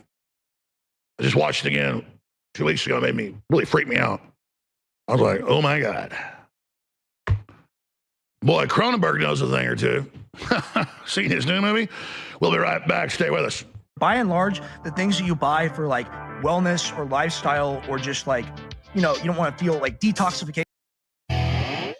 All right, so let's go to a bunch of these clips out of all the other amazingly important news we have. New audio has been leaked of President Trump threatening.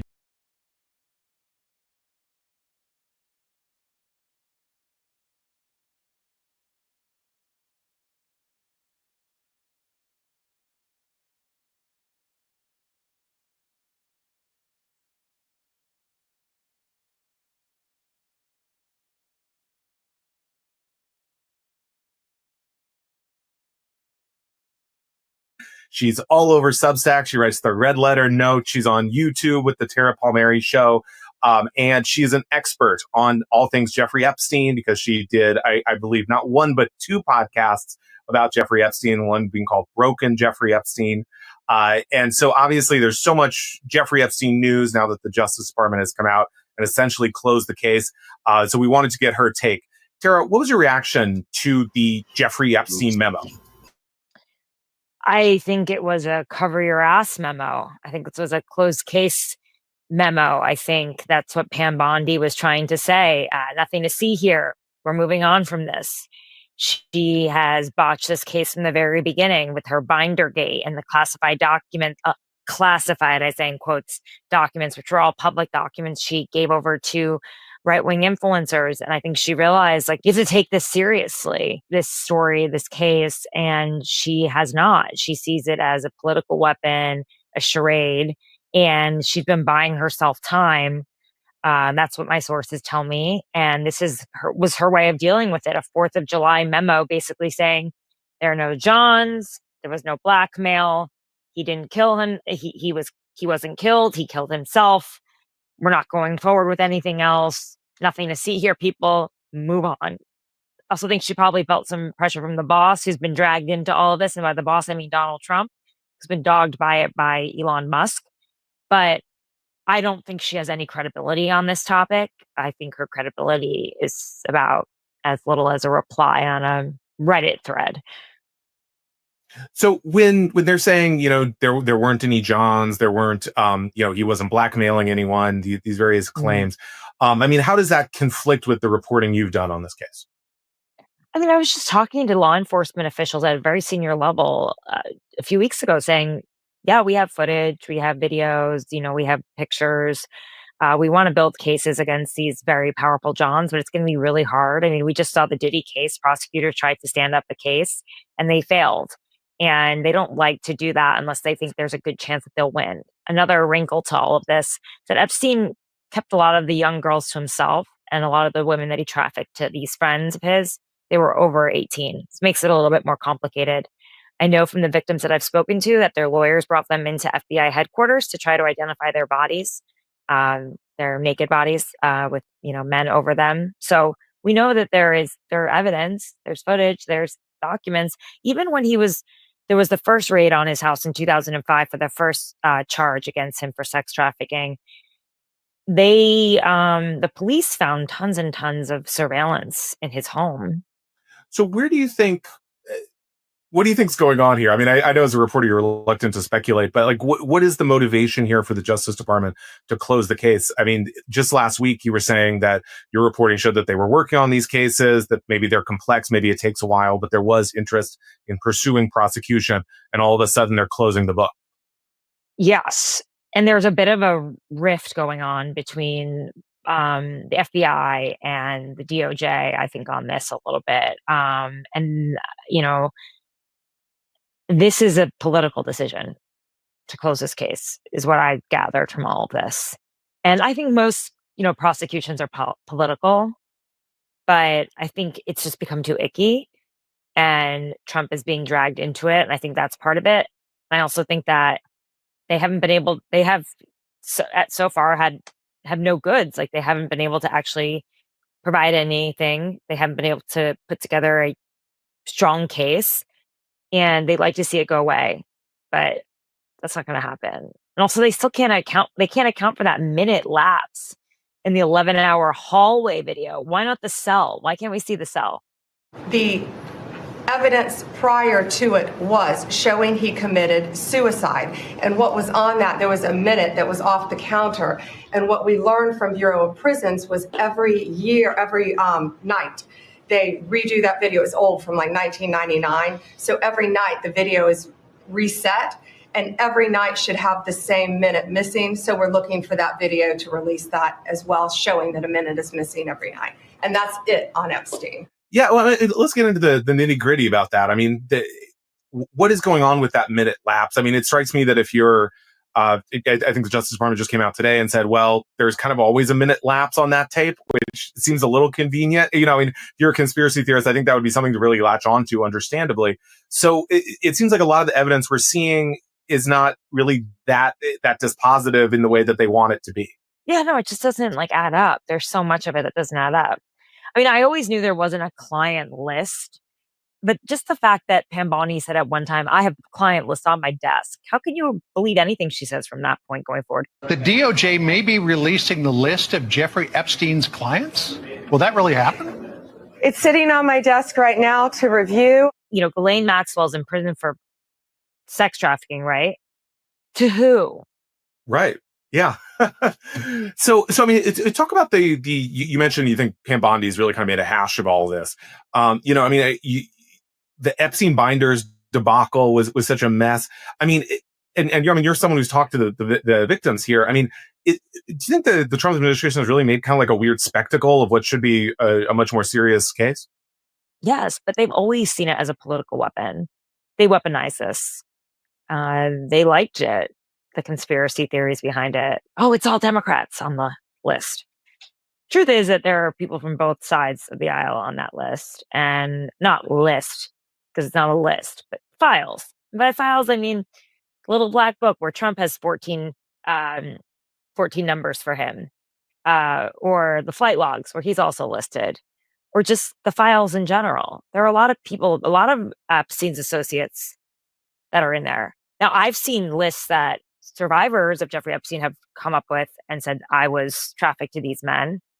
And those haven't been made public, but that was their, their list, you could say. I don't really like using that word list, but. Well, let's get into that, because obviously there's so much focus on this idea of the list. Is the list going to come out? I mean, the memo said, well, there is no list. There's so much on the list, but what you're saying is there's not one list. It's a bit semantics. What they have is way more damning. I mean, video footage, evidence, pictures, that's way more damning than a piece of paper that claims that these are people that he trafficked young girls to. Yeah. So, on another note, I mean, obviously the elephant in the room here is that Donald Trump was friends, at least at one point, with Jeffrey Epstein. There's all these videos of them together. Yeah, they were very good Elon friends. Musk came out and said, that Trump is in the files and that's why they can't come out. I mean, how much do you think that's playing into it? Yeah, I don't think it's convenient for Trump anymore to have this conversation going. But when you want to kill a conversation, you say, stop talking about it. That's the last thing that you want to do. So I think Trump definitely wants to kill the conversation. I'm sure that is a factor in this. Well, and just earlier today on Tuesday, Trump, you may have seen, or said at his press conference, he said, someone asked about Epstein and he said, how are you still talking about Epstein? You know, we got to move on from this. Are you still talking about Jeffrey Epstein?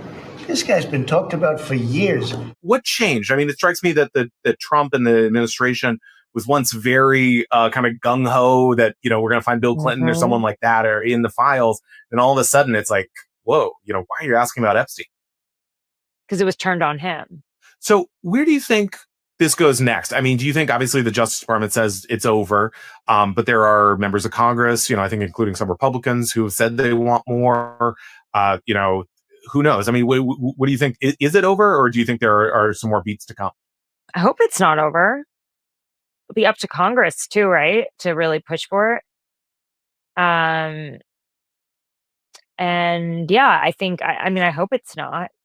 And so I don't know. I can't tell you. I wish that I knew. Like I said a week ago, law enforcement sources said they were working on cases.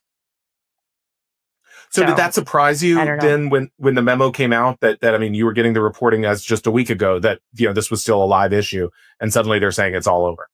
Yeah, it was very surprising. And I went back to my source about it and they were like, well, it's up to Pam Bondi. She's the head of the DOJ. That's how it works. It's political.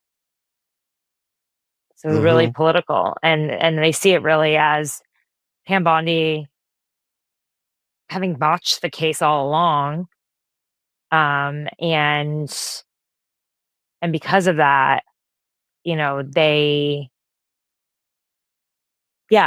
she botched the case and that this is her way of fixing it. I mean, and that if she feels like she's been trying to buy time to fix it. And this is, you know, she's also someone who doesn't really know much about the case either, clearly. And it's created a rift within the departments, but yeah, she's just been trying to buy time ever since she was even on Fox and saying, I'm gonna do something about the Epstein list. I'm gonna do something about Epstein, but nothing. So I think it was her way of saying, okay, nothing to see her case closed. Let's move on. Do you think she initially saw this as her opportunity to sort of like increase her star power within MAGA world? She clearly, you know, she was handing out the binders. She was claiming she had the list and then it blew up on her. And so now she's just trying to shut it down. Yeah, that is what is happening. That is exactly what's happening. Well, yeah, it's a cover your ass memo. I don't think it's going to work. People aren't going to buy it. So you think these questions will persist? Yes, absolutely. I would assume so. We don't live in communist Russia. Right. Okay, well, clearly the questions are going to continue about the Epstein investigation, even as Trump says it's all over. Tara Palmieri, thank you so much for joining.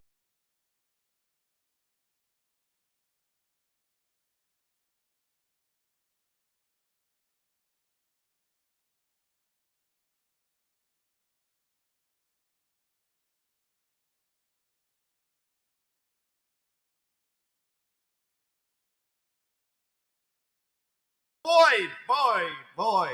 Today we're talking about Jeffrey Epstein. The big update, which is just that he had no client list and offed himself. That's according to Axios in a big scoop. They apparently got a hold of this document from the US DOJ and FBI, kind of a joint statement here.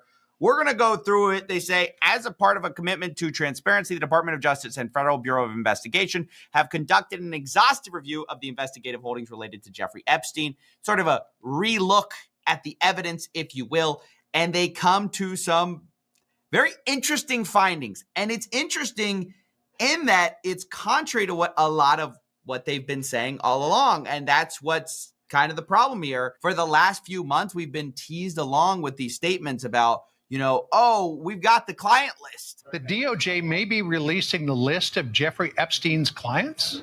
Will that really happen? It's sitting on my desk right now to review. We've got thousands of videos. There are tens of thousands of videos of Epstein with children or child. And then, you know, Kash Patel goes on Joe Rogan and says, hey, there ain't no videos. If I had a video of a guy on an island committing a felony, don't you think you know about it? Again, logical play out.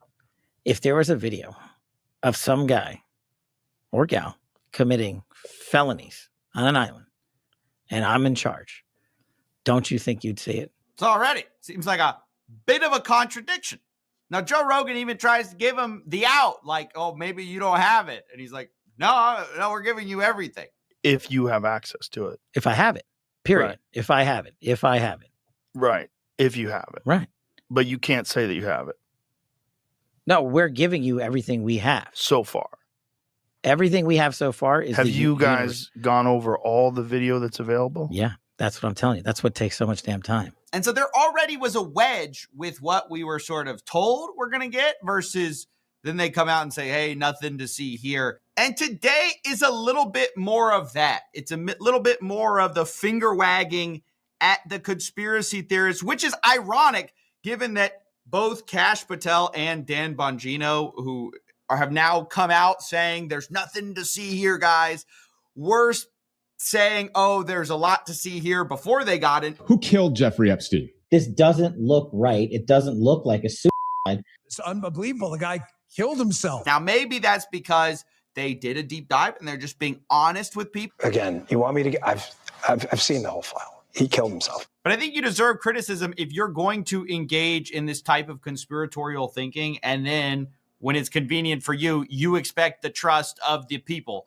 If you're the one saying like, hey, those guys can't be trusted, you become that guy and you go, well, guys, you can trust me, right? When I'm going to say the exact same thing everyone's been saying this whole time. That's why it's so stupid. I mean, you guys set up all the wrong expectations. You told us we're going to reveal the truth. And now they're saying there's nothing to see here. And shame on you for thinking there was. And once again, this is more self-contradiction because in this statement, we actually find immediately first page, second paragraph, saying that there's a large volume of images of Epstein, images and videos of victims who are either minors or appear to be minors.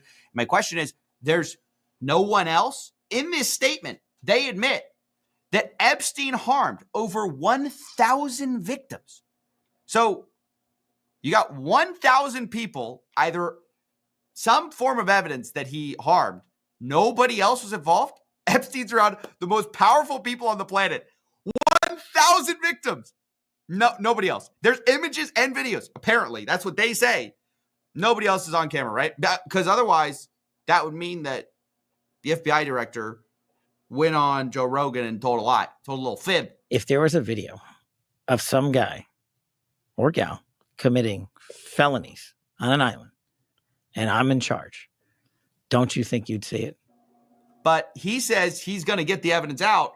So how do you square this, right? There's 1,000. Was Epstein just filming himself the whole time for like, did he put it in the evidence box? I mean, that's the ridiculous thing about this. Why would you film yourself committing these acts? That's where the whole blackmail angle came from, was there's all these videos for what, right? And I'm sure those people, these powerful people, did not consent to being recorded. So what else was this being used for? It's just pretty amazing. This whole statement seems to absolve any third parties, saying that they really have nothing else that they can bring that would expose third parties to allegations of illegal wrongdoing. Saying later, this systemic review revealed no incriminating client list. Now, here's where I got to say, like, yeah, what? You didn't find the little notebook that had the, like, every guy that did something wrong on it? Yeah, obviously that's probably not going to exist, right? But if you have videos and somebody appears in the video doing something bad, it's not a client list, but that's a client, right? So I just find it so hard to believe. I just don't believe. I'm going to be honest. I do not believe that you had so many videos, apparently enough to catalog over 1,000 victims, and not a single other person other than Epstein appeared on any of them, right? He's friends with all these famous people. He got rich, and nobody knows how he got rich. People suspect that it was some form of blackmail, but the FBI seems to basically say this is a conspiracy theory. They say perpetuating unfounded theories about Epstein serves neither of those ends of combating child exploitation and bringing justice to victims. You know, I actually agree with that. I do think we have to be careful not to jump to, conspiracy theories. The problem is when you release contradictory evidence, it makes people think that you're hiding stuff. Like that is not being helped in this release. I don't know if they're saying, oh, we're being so transparent here. Seems like the first big release was a nothing burger. Then they said they had, reviewing all these videos. Then they say, if we have videos of people committing crimes, we tell you about those. And then they say we have thousands of videos, but we're not going to show you them because there's nothing to see. There's nobody on there important. I mean, it's just unbelievable. Quote, we did not uncover evidence that could predicate an investigation against uncharged third parties.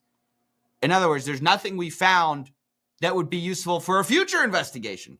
That's what I find so interesting. Like, I get if you don't want to accuse someone in a press release of something that you haven't accused someone of, like with criminal charges, right? I get it. That's kind of the Department of Justice's way. Even if they have a file on somebody, but they're not going to charge them, they redact their names usually. But in this case, they're kind of saying, we didn't find anything that we would, I mean, it's such a strongly worded statement. That's what's weird about it. Why wouldn't you just be vague if you had these pending cases, right? I find it so weird that the people in the FBI right now have come in with such a mission to, on the one hand, say, hey, we're going to be totally transparent. And then, oh, well, we're not going to show you that. We're not going to show you that. We don't want to re-victimize anyone. Okay, that's fine. But then how are you going to make a bunch of absolute statements that make no sense and contradict what you said earlier? Like, if you're saying we can't say anything, then don't say anything. Don't say, hey, we're going to tell you everything.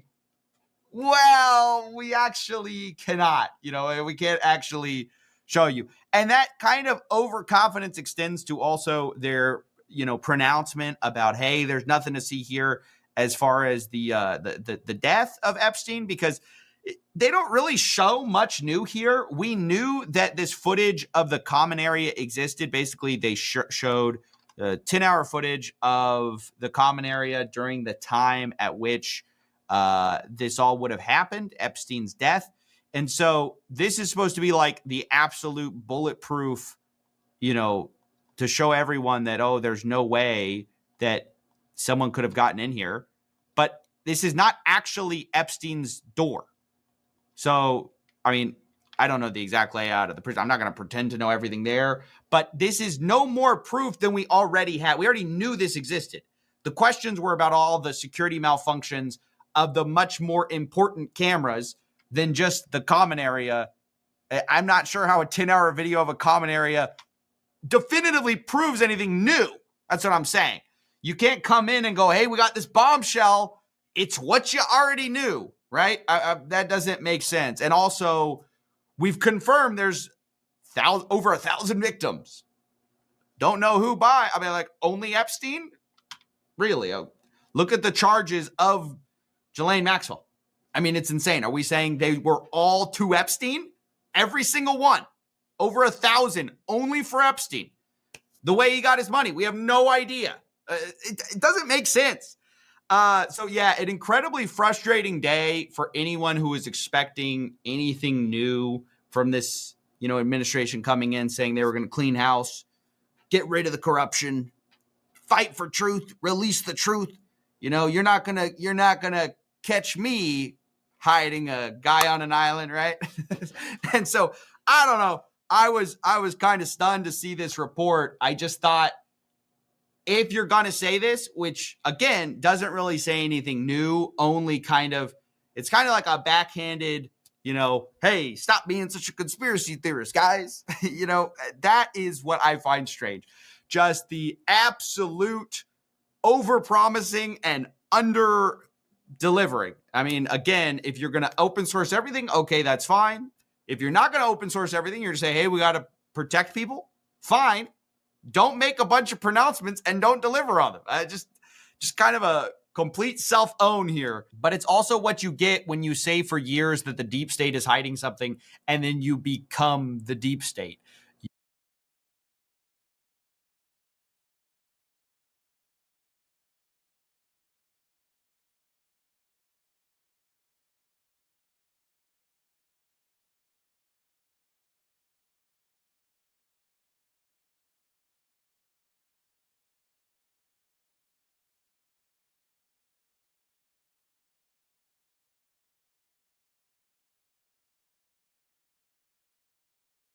is for those implicated to say, no matter what, we will protect you. And then we have to start asking the question, why?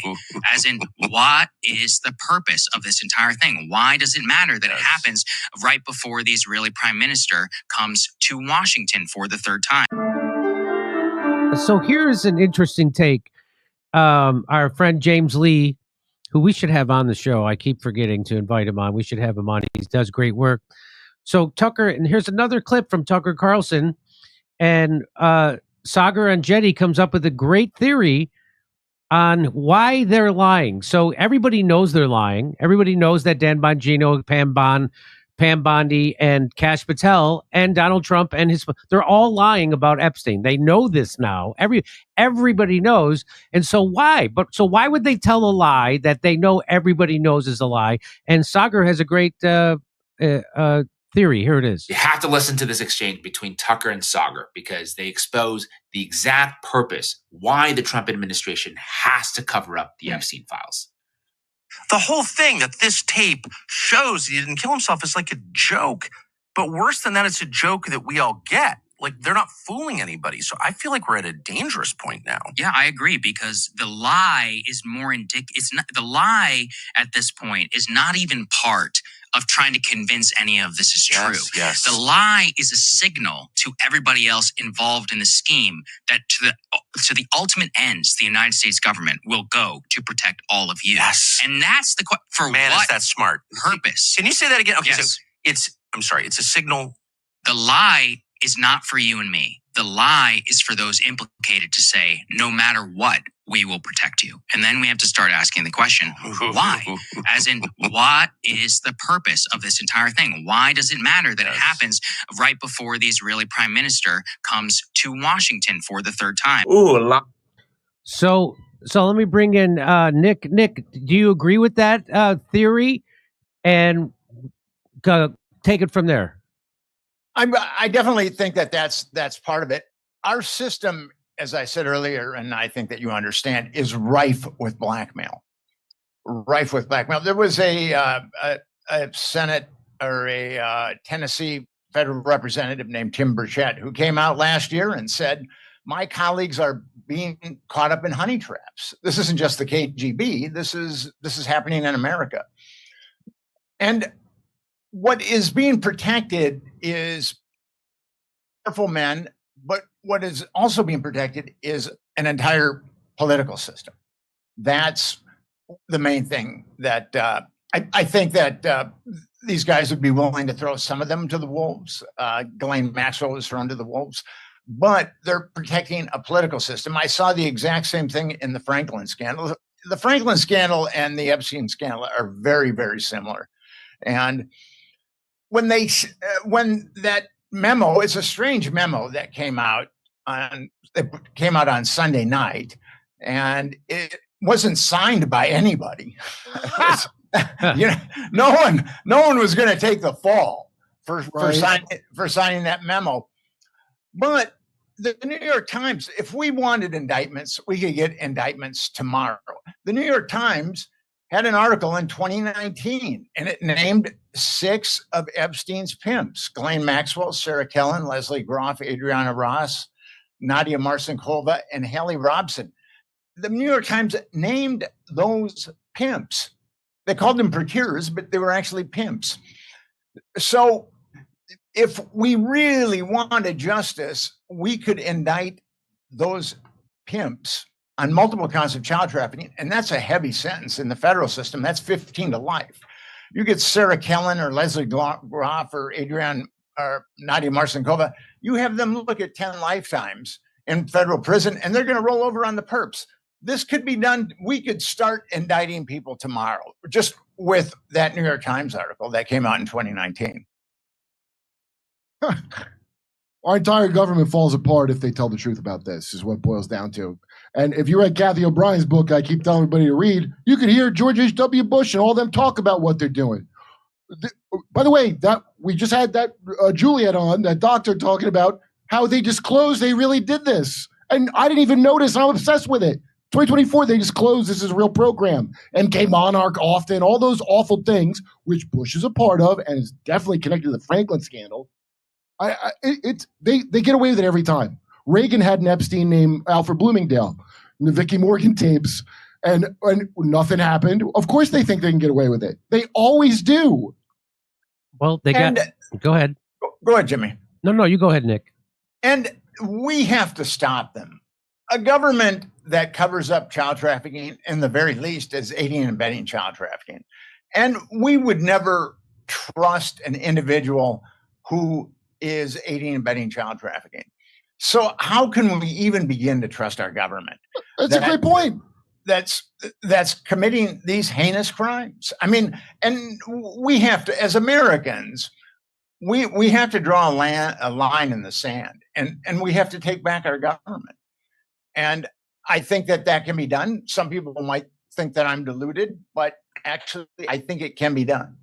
And what's even worse, there are all these victims, and Epstein trafficked underage girls for 25 years, and some of them were younger. The media has settled on 14 years old being the youngest, but actually they're younger than that. And yeah, they've been younger than that. And these guys are psychopaths, and Epstein was a psychopath. Whatever you wanted, they would provide. And the Epstein Victims Compensation Program, 225 women applied for it, and 150 were given offered settlements, and 12 did not accept the settlements, and 138 did, because if you got money from the Epstein Victims Compensation Program, you had to sign an NDA that you would not go after any of your other perpetrators. So these lawyers that are like David Boies and Stanley Podger, who's a very dirty guy. He died recently, and I shouldn't speak ill of the dead, but he was a very dirty guy. And so you had these really sleek lawyers overseeing the Victims Compensation Program.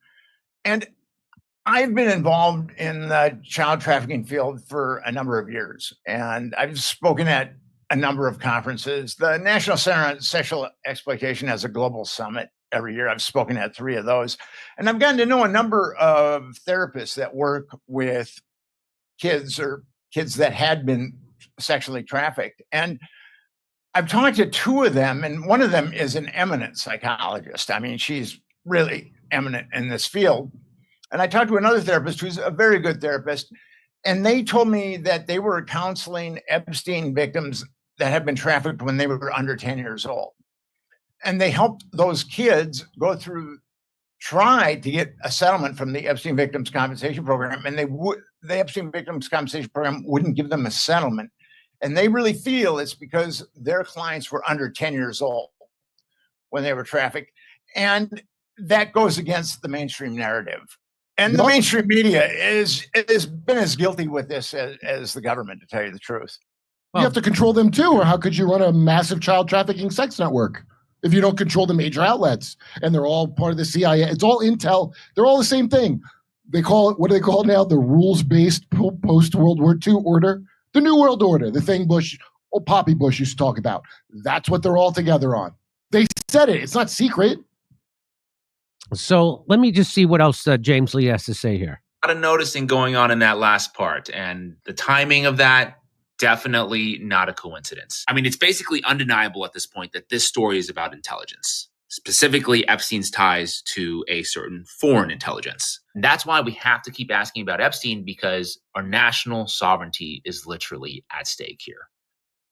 So that's the part that people. So we're going to get to that. In fact, I'm going to get to that. I have another. Let me just play one more thing for you. So here's what Pam Bondi used to say about the Epstein list. DOJ may be releasing the list of Jeffrey Epstein's clients. Will that really happen? It's sitting on my desk right now to review.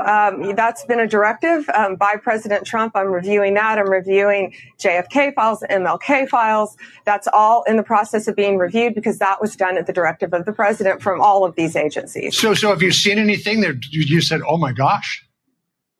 Not yet. Not yet. She hasn't seen it. So I'm going to play you one more clip of Tucker Carlson kind of reacting to this whole situation and Pam Bondi and their completely lame lie that no one believes. let's say the so-called Epstein files released with many of the influencers, there was outrage at every step. So they're not stupid. But how can you say that thousands of children were raped, but I'm not going to find out who raped them? Yeah. How can you say that? I agree completely. They said that. By the way, when Pam Bondi went on television and said, I have a videotape of kids getting abused, I followed this case closely, and I know a lot of the people involved, as I've told you. Mm-hmm. I had no idea. I didn't know that. Really? Thousands of children got raped? Yeah. Who raped them? Where are the rapists? Like, why aren't they in jail? This is the Department of Justice. Yes. That is so crazy. This is honestly one of the craziest things I've ever seen in my entire life. And I just think it's very dangerous to play around with this stuff. Like, very dangerous. Well, I don't want a revolution, but if you wanted a revolution, this is how you would act. So what do you think he's saying there, Nick, about if you wanted a revolution, this is how you would act? Well, we're watching this play out, and the entire populace at this point knows that our government is covering up child trafficking. And it's obviously a systemic problem within our government. And it's obviously, I think, been going on a very long time. And for people to change this, a lot of people would think, for us, in order to change this, we're going to need a revolution of some sort, because our political system has become such a sewer. When children are being pandered to politicians and they're being blackmailed, that has become a sewer, especially with the Epstein cover-up has been so blatant, but the Trump administration really put the cherry on the sundae at this point. There's no going around it that these people, and when I say these people, I'm talking about the intelligence people, are trafficking our children, are trafficking American children.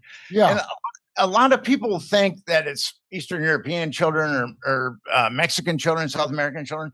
85% of the children that are trafficked in the United States are American children. So number one sex tourism destination is America. It's not Thailand.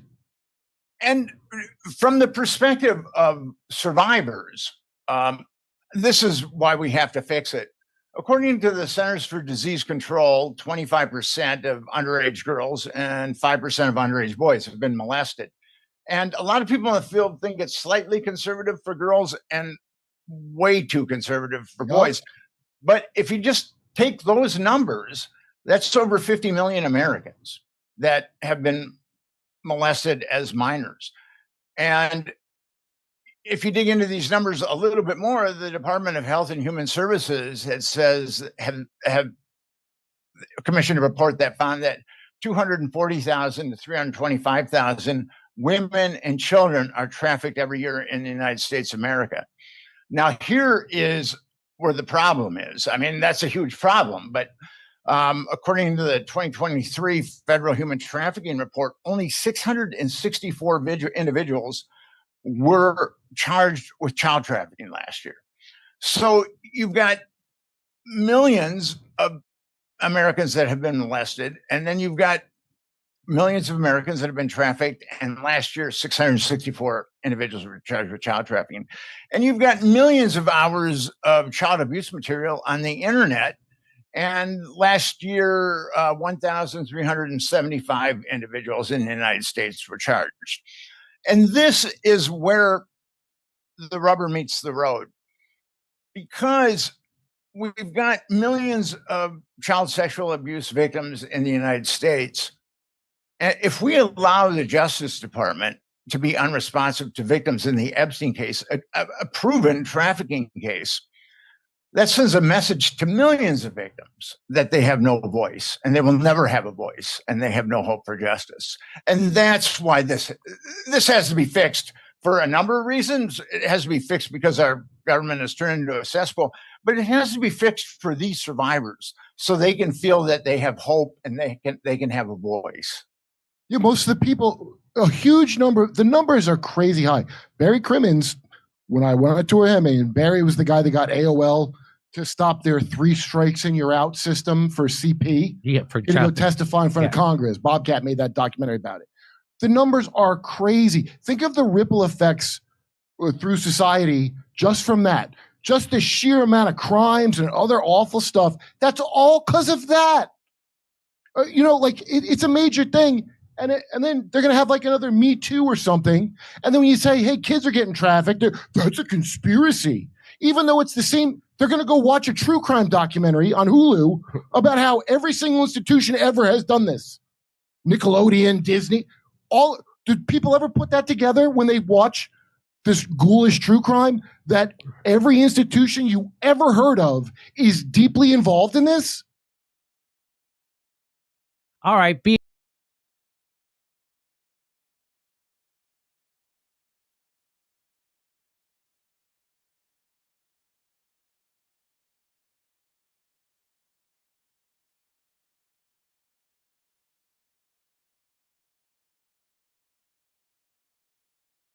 All out. This is Tony. Hope you're all doing well. And it comes back to a video I made a couple months ago about Val Kilmer and Mel Gibson. And it actually ties in way too good, way too well, my friends. The fact is, we have a certain, of course, island that went into business right when these two men fell off the map when it came to movies. And I thought at first, that was just a weird coincidence. But now I'm looking into what's going on right now. I'm going to tie it into what we've been recently hearing all about. The guy, of course, with the island, how they don't want to tell us, of course, about the clients, right? And believe it or not, this all ties in, and it actually fits in with our president as well. It's pretty surprising. We'll just get into it right now. Let's check this out. So we have here our president talking about what he'll declassify. And he sort of walks back the whole thing about the guy with the island. He says, well, yeah, I think I will. Maybe. Well, it depends if there's some people that are, innocent that might get involved, that might be seen or something in it. He walks it back, and this is before he becomes president. What it tells me is that he knew he had sort of a plan already going in. So what is his plan here? Now, a lot of people, they're just assuming he must be on it himself. He must be on, of course, the list. I don't think he is actually on the list, and I'm going to show you why. And it actually fits in perfectly when these movies started to happen where they were all falling out of the movies. It makes sense once you understand this here. Tom Cruise, this movie right here, Eyes Wide, of course, Shut. Got the director of it, Stanley Kubrick, which, of course, before the movie was even over, he mysteriously lost his life.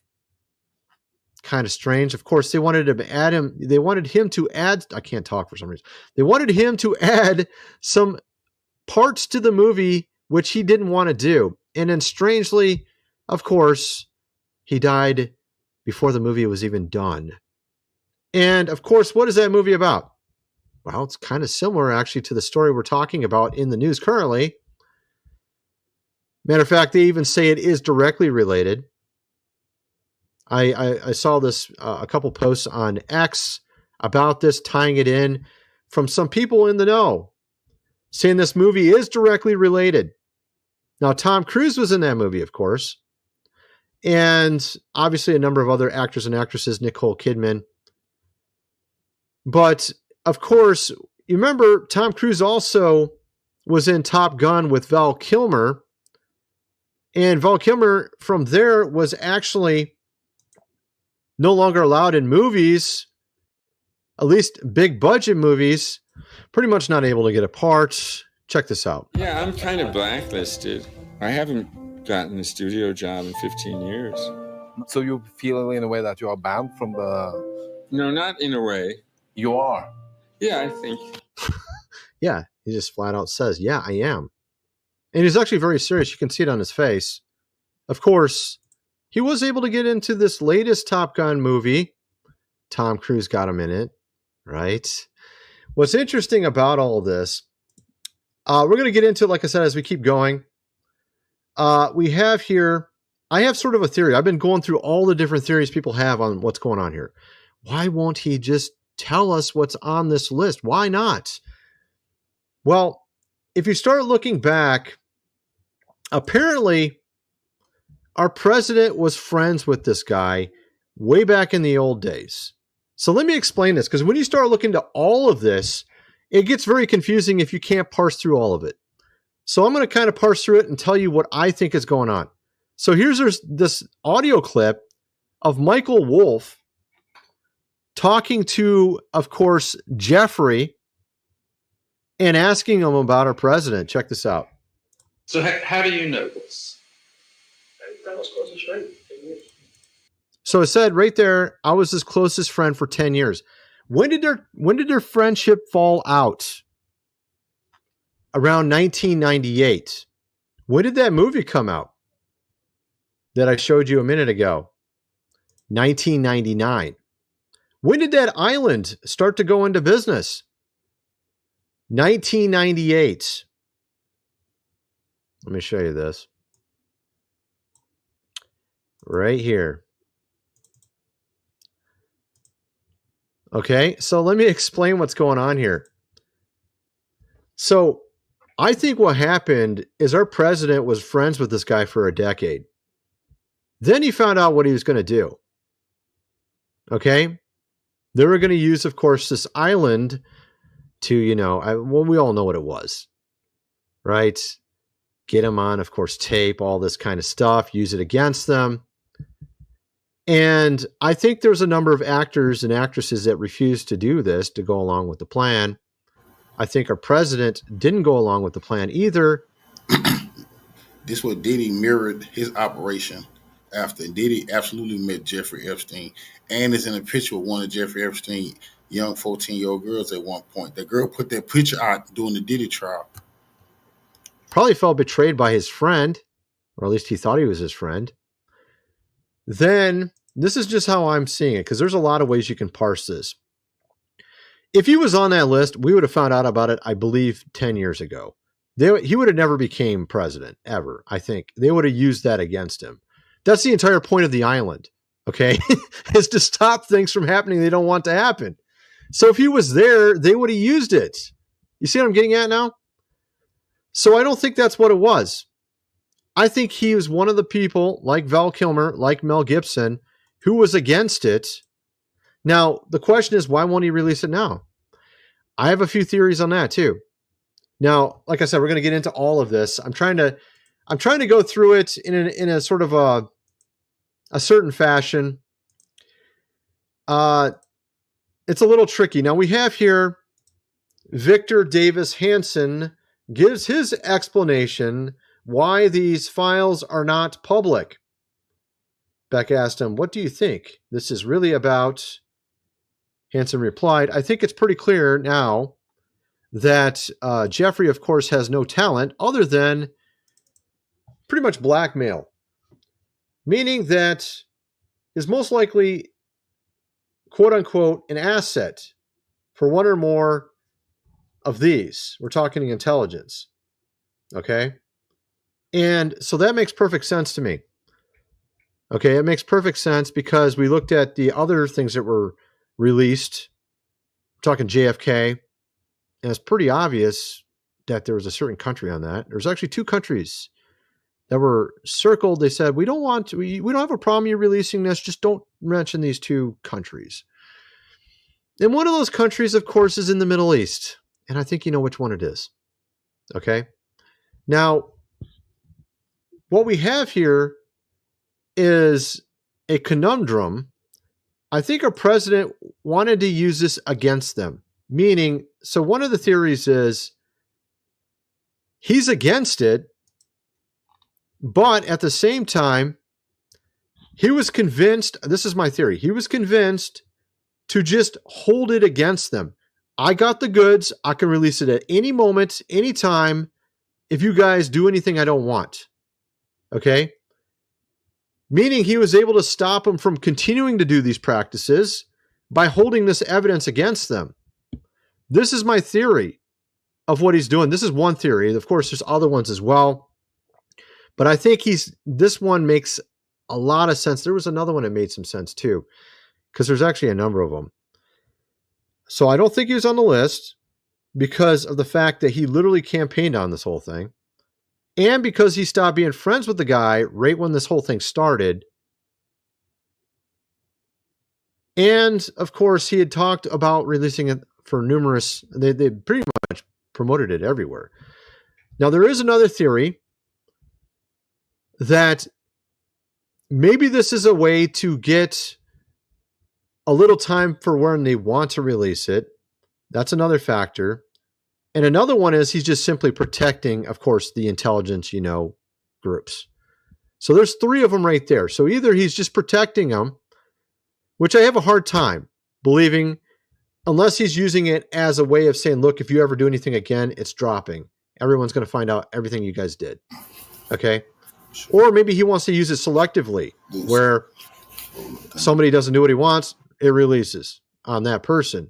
You see what I mean? Like, I don't think that would make sense, though. That one doesn't make sense. So it seems like this is why it's so complicated. So I think he's using it as leverage. He does leverage stuff all the time. He does it with the tariffs. He used tariffs as a leverage. He does a lot of business leverage tactics if you follow how he works. So I can guarantee you he's using it as leverage. You do anything, I'm releasing this. You do anything I don't say, I'm releasing this. Meaning it's like a power move where he's got the power. Now, the thing is, though, there's another theory that he wanted to get the public so outraged over it that he ends up ultimately releasing it anyways. Which I don't know if that one's really true. I think he got convinced to use it as a power play by whoever. Somebody convinced him to just use it against him. Just, whenever they step out of line, I'm going to release it, kind of thing. Someone convinced him of that, because the reason why I believe that he was convinced of that is because, and we're going to get into how easily they could release it and how we know there is one. We know there is a file. How do we know? Here it is. That little, of course, book that she had.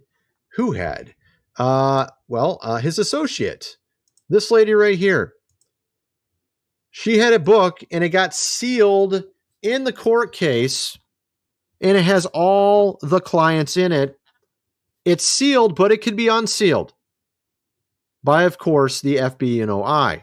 They could unseal it if they wanted to. Okay? So I think this is being used as a power leverage play. If anybody steps out of line, doesn't do what he tells them, he's gonna release it. No, he compromised. I remember he got very upset about the JFK one. So we're going through all the history here. We're looking at all the factors. He got very upset about that. He even took it out on Bibi. And Bibi looked really uncomfortable in their meeting back when that JFK file came out. See, because they had their... Netanyahu controlled Trump, the Congress, the Senate, the Supreme Court. Netanyahu is in control. Epstein worked for them. That's why Trump's so nervous. Trump is not in control. That's why Trump would not ruin all his credibility with his own base for no reason at all. Just so he can have some power. He had the power. And then yet Netanyahu took it all away when he played his Trump card. Ain't that something? The Epstein file. Our country, of course, written all over it. And of course, what happened to our president last year? It almost happened to him. The same thing, right? So he was pretty upset about it. So don't think for a minute. I don't think they're friends. I don't think they're friends. I think he's using this on them now. This is my theory. I don't think it's good. I'm not saying this is a good thing. But I think ultimately it's going to end up getting released because of outcry from basically the public. This is my theory on that. And also because there's a number of predictions that is going to be released in the fall. Many will fall in the fall. Kim Clement's prediction. We're going to get into all that and much more. First of all, I'm going to mention food supply, 25-year shelf life. Link is in the description. 3 months worth for $4.97. You're going to definitely want to get that if you have not already. You've seen all the wonderful things happening around us all the time. You might want to be prepared for whatever's next. Get this book also, The Lost Ways, How Your Great-Great-Grandfather Lived Without Electricity, How to Build a Cellar, Do Things Around the House as if you had 2 weeks without power. You're going to definitely need that book. Get the printed version, $37. You're not going to be able to buy it at a store when the power goes out because no one sells it other than people online like me. I'm pretty much the only person selling it. So got rave reviews, hundreds of pages illustrated how to do anything you need to know how to do around your house or whatever if you didn't have electricity. Now, of course, we have certain people defending what came out. We have Ben Shapiro, no shocker there, saying that, you know, they came to the right conclusion. There's no evidence, so we shouldn't do it. We shouldn't worry about it. You know, like, well, everybody knows something happened here. It's not rocket science. You got to be a complete willfully ignorant. You have to be completely willfully ignorant, which of course that's what Ben Shapiro's doing here. He's not dumb. He knows that he's protecting things by putting out this message. It's really obvious. But the fact is, though, I think it's being used as leverage to control those that were doing this stuff and saying, you do anything we don't like, we're dropping this list. That's what I think it is. He was convinced to do this. I think he wanted to release it, and he was convinced by someone in the GOV to just hold on to it and use it as leverage. Now, I don't think it's a good idea, but I think that's what he did. Now, of course, here's what's his name? I can't even think of his name for some reason. The Young Turks guy responding to, I don't know why I can't think of his name all of a sudden. Cenk Uygur responding to Ben Shapiro. Check this out. Yeah, that makes sense. There were no clients at all, and no one should be prosecuted. Why are you weirdly nervous about this? And why are you covering this up? Of course, it's like so obvious. Obviously, thousands of people were involved. Oh, there's nobody. You know, like I said, so it's super obvious. I think they were friends. Like I said in the beginning, I think they were friends up till about 1998. Then when he found out what they were doing, he was very upset about it, went their separate ways. That's why he blocked him out of he banned him from his own hotel because of the stuff he was doing. And this guy used to be his friend for 10 years, and then he blocked him. And it was exactly around the time this island went into business, which is exactly when this movie came out, telling us that they were doing this stuff. We've had insiders say that that's what this movie is. It's got Tom Cruise in it. Tom Cruise and Val Kilmer were at the top level right before that movie. All of a sudden, Val Kilmer can't get a part anywhere. Mel Gibson can't get a part anywhere. Wesley Snipes can't get a part anywhere. Around 1998 to 1999, Kilmer falls off. And it's not just him. Mel Gibson, Wesley Snipes, Brendan Fraser, they all go dark around the same era.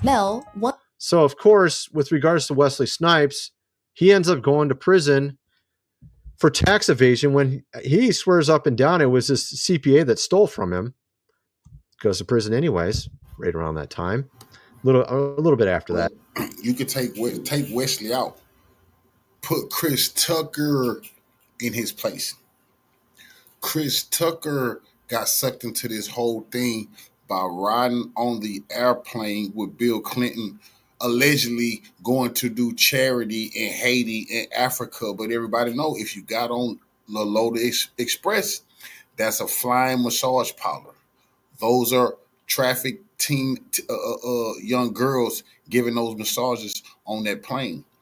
Chris Tucker career was wiped out and nobody wanted to touch him. Nobody knew why. Because of this, he in on it too. That is like early 2000s. And the first big movie he could get back into was one where a friend, Sylvester Stallone, brings him in. Same also with Val Kilmer. A friend, or sort of a friend, Tom Cruise brings him back in 2023 or 4, or whatever that movie was. Top Gun, the new Top Gun. I think it was 2024. But, of course, Tom Cruise is part of this other movie that we were just talking about with The Island, of course, right? So all these guys that were dropped off and were not allowed in the movies anymore, they had to have a friend bring them back. Wesley Snipes had to be pulled back also by, what was that movie? God, I can't think of anything right now. My brain is not working. Deadpool. What the heck? I can't even think of the movie for some reason. Deadpool and Wolverine. So he was pulled in, of course, by Ryan Reynolds. Ryan Reynolds was his friend because they played in Blade 3 or something together. He pulls them back in. So the only way these guys got into any big movies is because a friend actor pulled them back in. Otherwise, they weren't going to get any parts at all because they didn't go, of course, and do the things they were supposed to do. Right? They didn't go to the certain parties. Right? They didn't go and do what they were supposed to do. So, and I remember seeing a interview of Val Kilmer around 2000 something. I can't, like, it was in Italy. I remember there was like a roundabout, and some guy stopped him and asked him why isn't he doing any movies? And he started talking about spirituality, trying to get closer to God. And at the time, I was like, oh, that's kind of cool. That's interesting. But now thinking back, that was around the time of the island, and like maybe he's like, well, I don't want to go there because I know there's something wrong. Didn't want to do it, right? This is kind of my thoughts on it. We have our president directly saying he's going to do stuff when he gets in about this while he's campaigning. He's the only person that would actually help out the lawyer of those that were, of course, victims. This lawyer here says the only person that would help him out at all was our president. Because, of course, his friend had went the wrong way, started all this other stuff up. You see what I mean? Started up this island and everything. Now you have here a CIA, of course, a guy claiming the reason why he blocked this, of course, list was because of that country in the Middle East. But actually, let me just point out something super obvious that no one seems to ever see. You ever notice that these CI, of course, A dudes only get on these big podcasts when they want to cover their ass? Have you ever noticed that? I saw him get on Joe Rogan. You got him on PBD here. What this tells me is that they are also part of it. They want to cover their own, of course, butt. That's why he's on there. He wants to blame someone else. So I think it's actually probably both. It's probably actually, it actually makes me think more of the intelligence guys actually, but I think it's probably both. Okay. It's probably from both countries. Want to protect themselves. Of course, you have Dan Bongino here saying how he had a trusted source at Fox News that told him, we know for a fact that he was, of course, quote, a asset for some, of course, country in, the Middle East. I wonder which one that was. Of course, this guy's also come on camera and said his most important thing in his life is to protect, of course, that country when he was asked what is the most important thing in his life. And of course, the reason why I think our president is using this as sort of a leverage over these people that he don't like, that he could drop it at any moment and they could all be arrested. Why do I think he's doing that? And that's like sort of the plan going forward. He got somehow convinced from releasing it to just holding it and using it on them, against them, is because then they released all these stories about, hey, we're gonna go after Comey and Brennan and all this. That was sort of like to kind of like appease you, like, look, we're still doing stuff. Don't worry, right? But it's gone horribly, right? He even said he's going to do a UFC event in DC on the lawn, of course, at the White House and all this. They're basically trying to tell you to forget it, but I think he knows this ain't going to work. This is terribly planned. So it makes me think maybe there is another theory that they intentionally did it so terribly so that they could get people so mad that they would release it. But that's a little too highbrow and high. It just seems too high level to me. This is not a science, right? Well, it is a science, but it's not that much of a science where you can literally know exactly what will happen if you do this, that, or the other. You put out a message and then we know exactly how they're going to react. So my theory is plan A, we hold on to it, use it on them. And if they ever step out of line, they ever do any of the stuff we don't like, drop it on them and they're all in jail. That's plan A. Plan B, people get too pissed off about the whole story. We just release it anyways. They all end up in jail. Either way, they're not going to be doing this stuff anymore.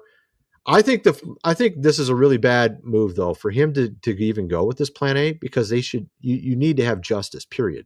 You don't play these games. This isn't a business transaction, okay? This is something way bigger than that. Now, I mean, we have Joe Rogan here talking about how they took scientists and other prominent people there. We're talking kings, we're talking like movie stars, everyone. You got Stephen Hawking there, dude. I mean, goodness gracious, you got Stephen Hawking there. Like, what?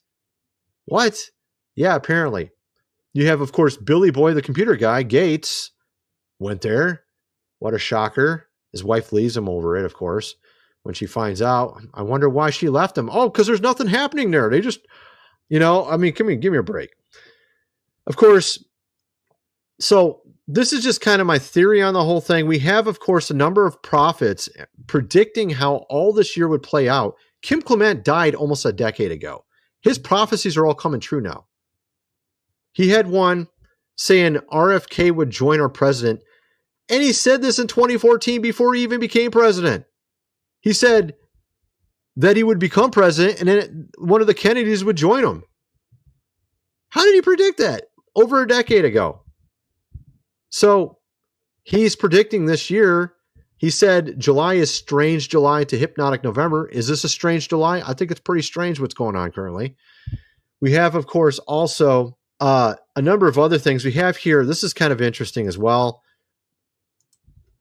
Where that flood was in Kerrville is exactly where they had the two solar eclipses cross and unite.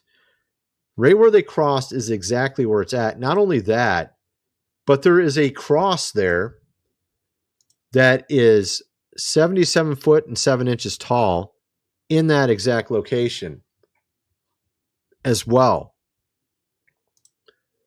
And of course, this guy is predicting it or saying it means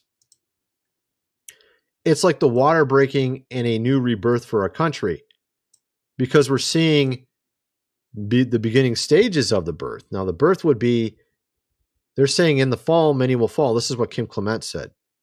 Said strange July, hypnotic all the way to hypnotic November, many will fall in the fall. So I'm guessing this list will come out probably sometime just before the fall or in the fall.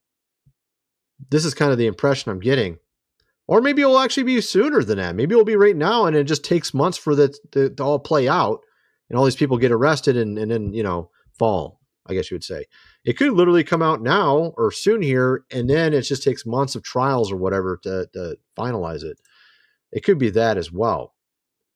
But the very fact that you have this eclipse over America, and it didn't just make an X, we actually have an alpha, if you've seen the other picture, because you have another one from 7 years before in 2017, which usually that's considered like a harbinger, where you have one like here, and then 7 years later here, it's like saying there's an X over America, but then we had a third one that made an alpha over America where you had an A. So some are saying actually America will be saved from this. And this is, again, here the prophecy I was talking about. If I can get it on the screen right. Maybe I can't. Oh, here we are. There it is. Decade-old prophecy. Strange July to hypnotic November. And that's talking about this year. And he's had a ton of prophecies come true. So at any rate, this is kind of my theory on the whole thing. America will be rebirthed. 7 mountains, of course, will have leadership replaced in all these different sectors of society: GOV, education, business, media, arts and entertainment, family and religion. You're seeing also even ministers falling of recent, because I think God is cleaning house right now. At any rate, that's my video. I kind of wonder what some of you guys think. Let me know in the comment section below, and thanks for watching.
Nominating Trump for the Nobel Prize, which is the kiss of death, meaning he won't get it.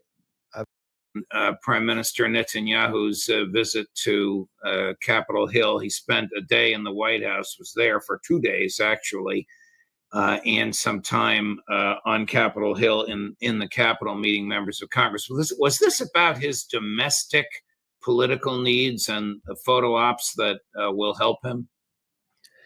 In many ways, it was. It was about flattering Trump, nominating Trump for the Nobel Prize, which is the kiss of death, meaning he won't get it. I believe Pakistan had nominated Trump for the Nobel Prize 24 hours before he bombed Iran. It was also about Netanyahu getting Trump's consent for turning Gaza into some kind of concentration camp, which Netanyahu's defense minister had announced the day before, and quote unquote voluntary migration. The real focus is on Gaza right now. It was about permanent war. It was about getting consent for Netanyahu or Israel in general to continue the Lebanon option, not just in Lebanon, where it's violated the ceasefire 4,000 times, but also Iran. If Netanyahu is seeking permission to wage strikes in Iran with U.S. assistance, U.S. guidance systems, if Iran attempts to reconstitute its nuclear program. But ultimately, this was about Netanyahu staying in the limelight, remaining on the world stage, being close to Trump, which has domestic repercussions for Netanyahu. And what's so fascinating about this, just one more point, is Netanyahu never speaks to the Israeli press. He almost never speaks to Israeli journalists, although he manipulates the Israeli press. And on this trip, he uses it kind of as a stage to speak back to the Israeli public, but he's avoided one of the most important American journalists who just interviewed the Iranian president, Mahmoud Pezeshkian. That's Tucker Carlson, who has tried on 4 occasions to interview Netanyahu, and he has avoided him. I would imagine Netanyahu is fearful of being interviewed by our mutual friend, especially after what he did to Ted Cruz. He made him look ridiculous. Well, he helped Cruz make himself look ridiculous. Is Netanyahu in trouble politically at home?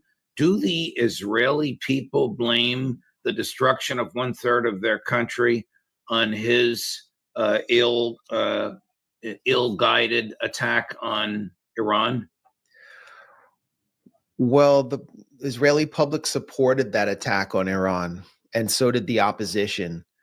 And you saw one of the key opposition figures, Netanyahu's former defense minister, Yoav Gallant, actually co-author a piece with the colonial cheerleader, Niall Ferguson, supporting those strikes. Pretty much the entire Israeli political spectrum lined up in favor of Netanyahu attacking Iran. I think 85% of the Jewish Israeli public supported the attack on Iran. And none of them expected the ferocity or destruction of the retaliation, did they? Well, this is more of a debate inside Iran right now, and it's a quiet debate. But people I know inside Iran have mixed feelings about what took place, not because they thought they were resoundingly defeated by Israel, but many of them think that they should have kept going, that they had Israel's number, and that they would have been able to establish much stronger deterrence if the war had lasted longer than 12 days and that Israel was actually losing the war of attrition. That's the way many from Iran saw it. And they're kind of being, they're facing pressure to basically be quiet. The Iranian government wanted, it seems clear from Pezeshkian's interview with Tucker, the tone he struck for the American public, that the government wanted to keep negotiations open. And that's how the reformist side in Iran sees it. So from my point of view, I think they have a point. Israel was suffering. Yes. And the United States, and Trump has even said this himself, and Steve Bannon, his former chief of staff, said it. They saved Israel from a real disaster because Israel started an open-ended conflict that it could not finish. Here's the Iranian foreign minister. I'm not sure if he's speaking at the, I'm not sure where he is speaking. It appears as though it's the United Nations Security Council, but it's not. But he's making some very, very interesting statements about the rule of law. Chris, cut number 7. What the Israeli regime and subsequently the United States committed were no less than an unprecedented breach of international peace. The fact that the developing non-nuclear weapon state has been attacked by 2 nuclear-armed regimes with the support of at least 2 more nuclear-armed states that are also permanent members of United Nations Security Council is only appalling and extremely consequential. No rule of law or logic allows anyone to target the IAEA-monitored peaceful nuclear facilities of another state simply out of speculation that the facilities may sometimes be used for weaponization. Mr. President, my people stayed steadfast and resolved in defense of our homeland against these blatant acts of aggression, and the aggressors had to cease their criminal attacks following the heroic resistance of our strong armed forces. We will definitely continue to defend with all force against any future aggressions. But this is not over. As long as the Israeli regime's lawless behavior is supported and justified by its backers and apologists, it is a shame that the international community has been unable to do anything meaningful to end the genocide of Palestinians for the past 2 years and stop Israel from occupying Arab lands in its vicinity. He was at the BRICS conference in Rio de Janeiro, but addressing via remote the UN Security Council. What did you think? Well, the UN Security Council, I mean, the UN itself has proven worthless, and Iran has just left the IAEA, which I'll discuss in a second. But this is Abbas Araghchi appealing to the emerging multipolar world for support diplomatically, and probably suggesting a call for military support in what could be the next phase of this conflict with Israel, because Europe had effectively supported, obviously along with the United States, a criminal, unprovoked attack that violated every precept of international law against Iran, killing off-duty commanders, nuclear scientists, civilians in a surprise attack that also was waged by Mossad sleeper cells. China's Xi was not present at BRICS, nor was Vladimir Putin. I think if Putin had taken that long trip, there was a chance, I don't know, there could have been some sabotage of his plane. There is an ICC warrant, which did not apply to Netanyahu, who had just flown to Washington, actually flying directly over Rome, where the Rome Statute was signed with the permission of the Greek president, the Italian prime minister, and I believe the British PM, Keir Starmer, all the way to the US in violation of his ICC warrant. So Araghchi is appealing to this part of the world, the multipolar world, to support Iran diplomatically, but also, I mean, there's talk of Iran seeking China's HQ-9B air defenses, which scored a blow against India for Pakistan in those two countries' conflict. And there are reports that Iran is also seeking J-10 multi-role fighter jets from China. These could be game changers in establishing deterrence for Iran if China's willing to supply them. China's denied reports that it's supplying the air defense systems, but Russia was supposed to supply its newest line of Sukhoi fighters, and they're delaying with Iran. And so Iran is turning to China increasingly for support, and has historical enmity with Russia. You can't blame Iran for wanting to leave the IAEA. It became an arm of the Mossad. Well, it always has been, or it has been for years. And we know this thanks to Private Chelsea Manning and Julian Assange. If you actually go back to 2009, there are some really significant leaks about the IAEA and its incoming director, Yukiya Amano. It turns out that according to those leaks, Jeffrey Piat, I don't know if you remember him, he was the U.S. diplomat who was on the line with Victoria Nuland plotting the coup in the Maidan in 2014, basically saying who was going to be the leader of Ukraine after they overthrow its elected government. Before that role, he was, prior to being U.S. ambassador in Kiev, he was the U.S. charge at the IAEA. And there are State Department cables showing him stating that Amano has promised that he will be on the American side that can support his nomination, and that he will maintain ambiguity in public but do what the U.S. wants in private, particularly on Iran. This is 2009. Amano was then replaced by Grossi after suffering a mysterious illness and dying. And Grossi, Rafael Grossi, the current director of the IAEA, has announced his intention to run for Secretary General of the United Nations. Now, if you want to be the head of the UN, you need the US on your side. You need Germany and all the European powers, basically P5+1, who were in charge of negotiating with Iran, when in fact the IAEA as a multilateral institution should have been in charge.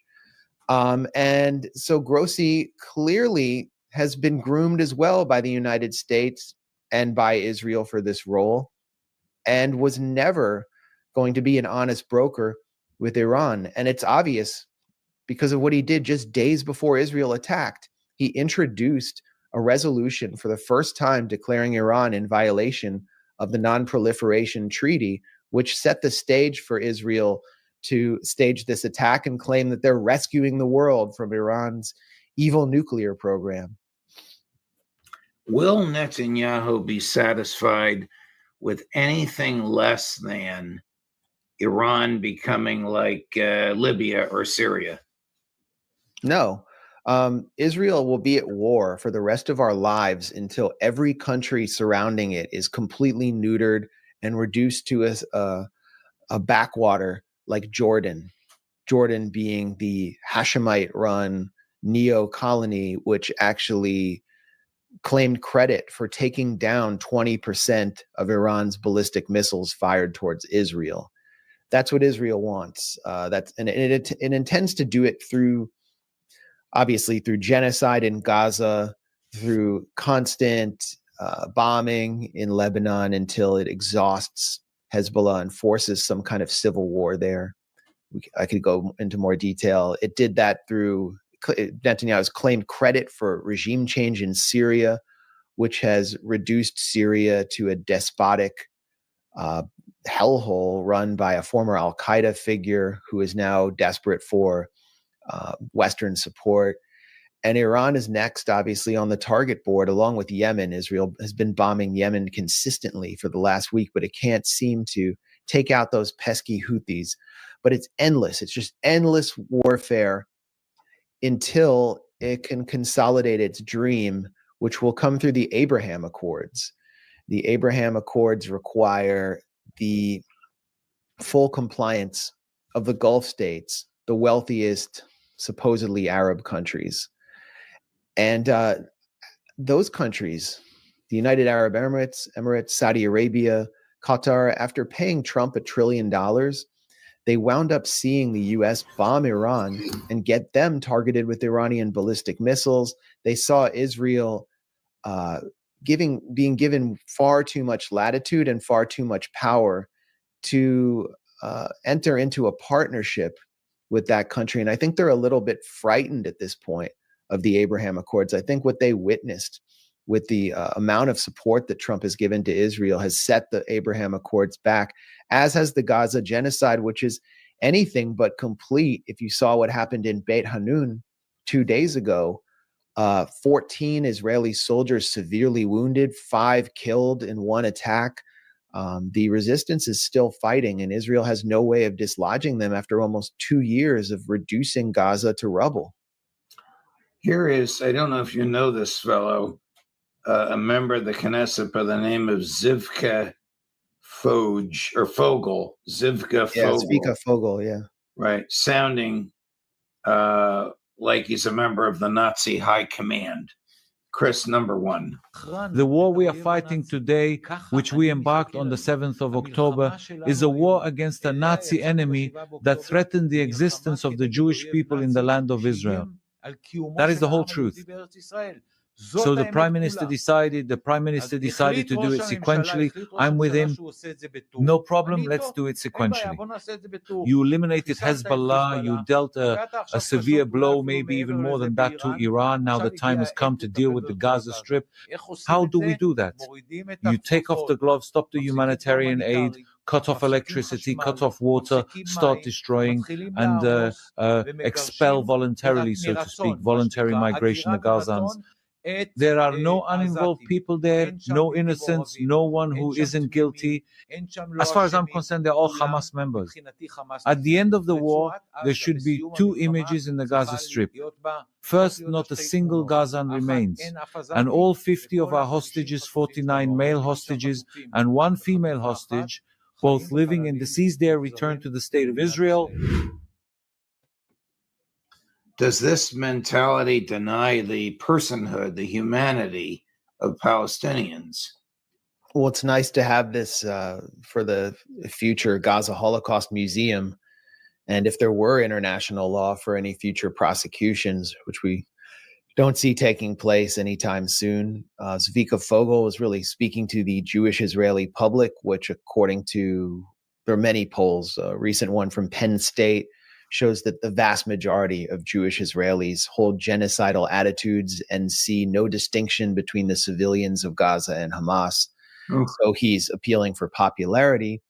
And he's also articulating a plan that is essentially in place now, that the defense minister, Yitzhak Katz, Israel Katz, has announced a concentration camp to be built in southern Gaza, where 600,000 people from the Mawasi zone, which is basically an area of internally displaced refugees living in tents, will be put into a biometric prison in southern Gaza that they won't be allowed to leave. There will be 4 aid distribution hubs inside this concentration camp, supplied by the Gaza Humanitarian Foundation, which is run by American mercenaries, and Reverend Johnny Moore, who's a Trump crony, a Christian Zionist Trump crony, but it's basically a front for Israel. And that will be expanded. That system will be expanded throughout Gaza as people in Gaza are incentivized to leave. It's about ethnic cleansing ultimately, because what is Gaza? Gaza is a reflection of the ethno-supremacist logic of Zionism, where most of its inhabitants prior to October 7th had been forced off the land of what is now called Israel. Over 85% were refugees living in an open-air prison. They were restive, they were resisting, and they threatened the demographic purity of the state of Israel if they came back. So Gaza was just this warehouse.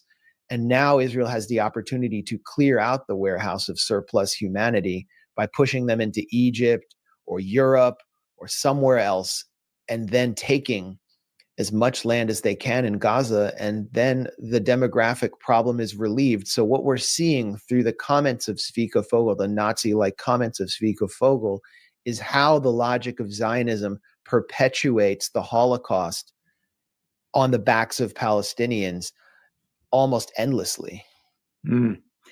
Switching gears, because this is such a hot story this morning. Was Jeffrey Epstein a Mossad asset? Well, Alex Acosta, the Florida prosecutor, declared him to be, said that he belonged to intelligence. I think he was told to basically retract that comment. A Saudi passport or Saudi ID card was found in Jeffrey Epstein's belongings, among his belongings after he died or supposedly committed suicide. His partner, his wing woman, Ghislaine Maxwell, who was convicted of trafficking minors to him exclusively, not to anyone else, was the daughter of Robert Maxwell, who received practically a state funeral in Israel. What had Mossad chiefs at his funeral. And his last phone call was to Samuel Pisar, who was the father and the stepfather of Tony Blinken, who is his fixer, who is also the head of the French Jewish lobby. Robert Maxwell was definitely a Mossad agent. So there are all these connections to Jeffrey Epstein through the Mossad. But really, ultimately, maybe Jeffrey Epstein's ultimate legacy was helping elect Trump by convincing a bunch of low IQ MAGA dupes that Trump was going to take on the deep state and release all these Epstein files. And at the end of the day, as Trump himself said, Trump didn't want to ruin a bunch of lives by releasing what he considered phony material, which could have come back and harmed him. No one was closer or in U.S. politics to Jeffrey Epstein than Donald Trump. Why did anyone think that Donald Trump was going to be the one to expose the Epstein network? Well, they were dupes. They were bamboozled. They were took. They were the butt of a P.T. Barnum joke. And now, I mean, I just look at them and laugh as I see this gigantic online social media meltdown of MAGA. Here's Trump yesterday at a cabinet meeting, very defensive. Chris has edited this down. Very defensive when this issue was raised. Chris. Are you still talking about Jeffrey Epstein? This guy's been talked about for years. That is unbelievable. Do you want to waste the time, and do you feel like answering? I don't mind answering. I mean, I can't believe you're asking a question on Epstein. In February, I did an interview on Fox, and it's been getting a lot of attention because I said I was asked a question about the client list, and my response was, it's sitting on my desk to be reviewed. Also to the tens of thousands of video, never going to be released, never going to see the light of day. To him being an agent, I have no knowledge about that. We can get back to you on that. And that's it on Epstein. Well, she has driven a wedge down the middle of MAGA because you're right.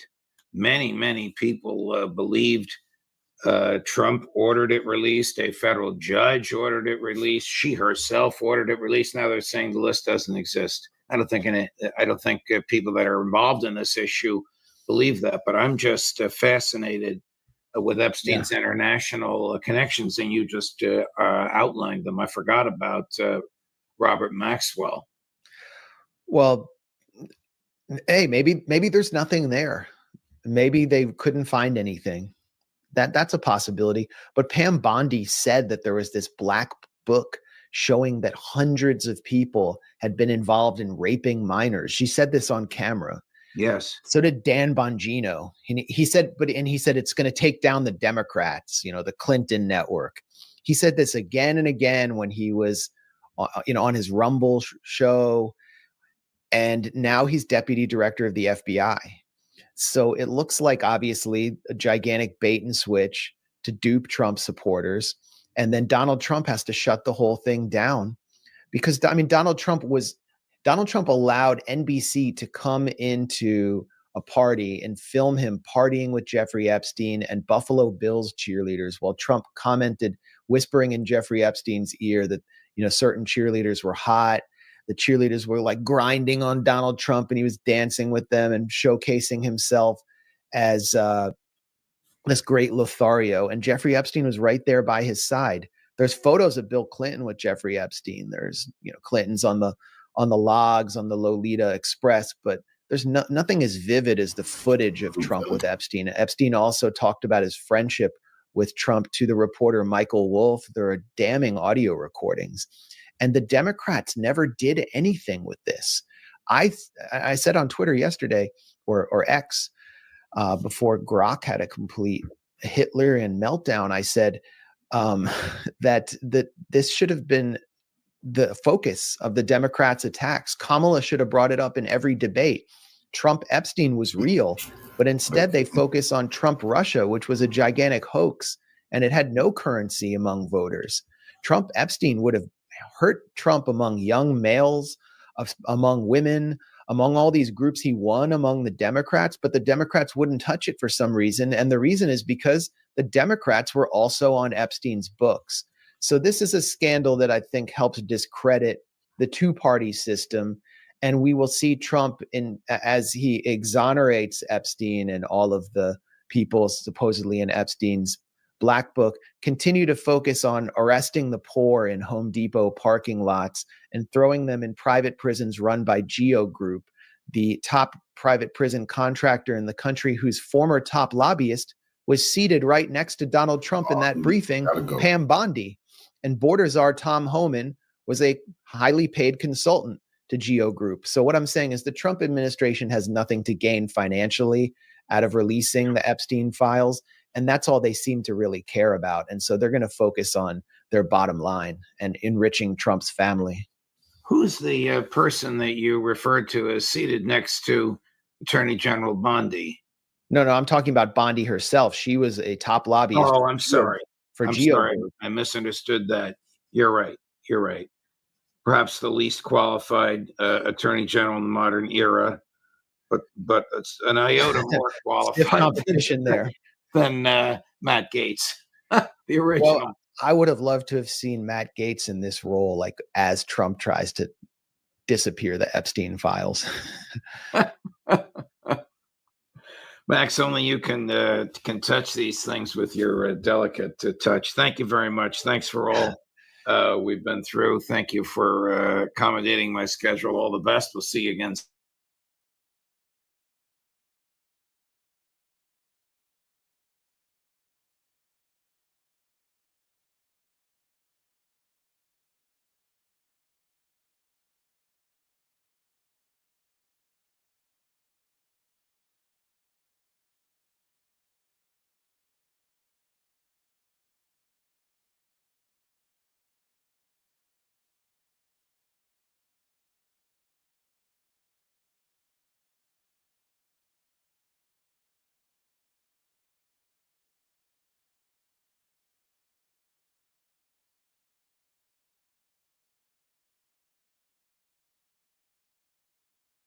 Please address a larger question. We are going to be looking at some disturbing videos, strange and odd news stories, and as always, let's go ahead and get right into today's video. What is going on here? This is coordinated. This is not natural. And like I said in my last video, nobody should be seeding clouds a day after a rainstorm in a location that is vulnerable to massive flooding. Please address a larger question, which is one that is somewhat broad and perhaps even religious. But are you playing God? Are you messing with things that you shouldn't be messing with when it comes to the weather? I get this question all the time, and I totally think it makes sense to ask it. My intention is to serve God. I think that in Genesis 1:26 through 28, and then throughout the Psalms and the rest of the Bible, God tells us to take dominion over and steward creation, both for our sake, creation's itself, and then to honor him. And so if there are droughts and we have the tools to mitigate the damage done by them for our sake and for nature itself, then we should deploy those for the sake of tending to and stewarding the world. And if we weren't to do that, if we were to ban cloud seeding wholesale, despite knowing that it's safe, despite knowing it could help alleviate these problems, we'd be abdicating our God-given responsibility. Please address a larger question, which is... That is some very scary stuff. That is the CEO of Rainmaker distorting the Bible, saying while they're not playing God, they are doing the work of God through weather manipulation. What makes this even more disturbing is that Peter Thiel had paid for Rainmaker, put money into Rainmaker, and he was on camera recently distorting the Bible. Yeah, the promise of Christianity in the end is you get the perfected body and the perfected soul through God's grace. And the person who tries to do it on their own with a bunch of machines is likely to end up as a dystopian character. Well, it's... Let's articulate this. And you can have a heretical form of Christianity, that says something else. I don't know. I think the word nature does not occur once in the Old Testament, and so if you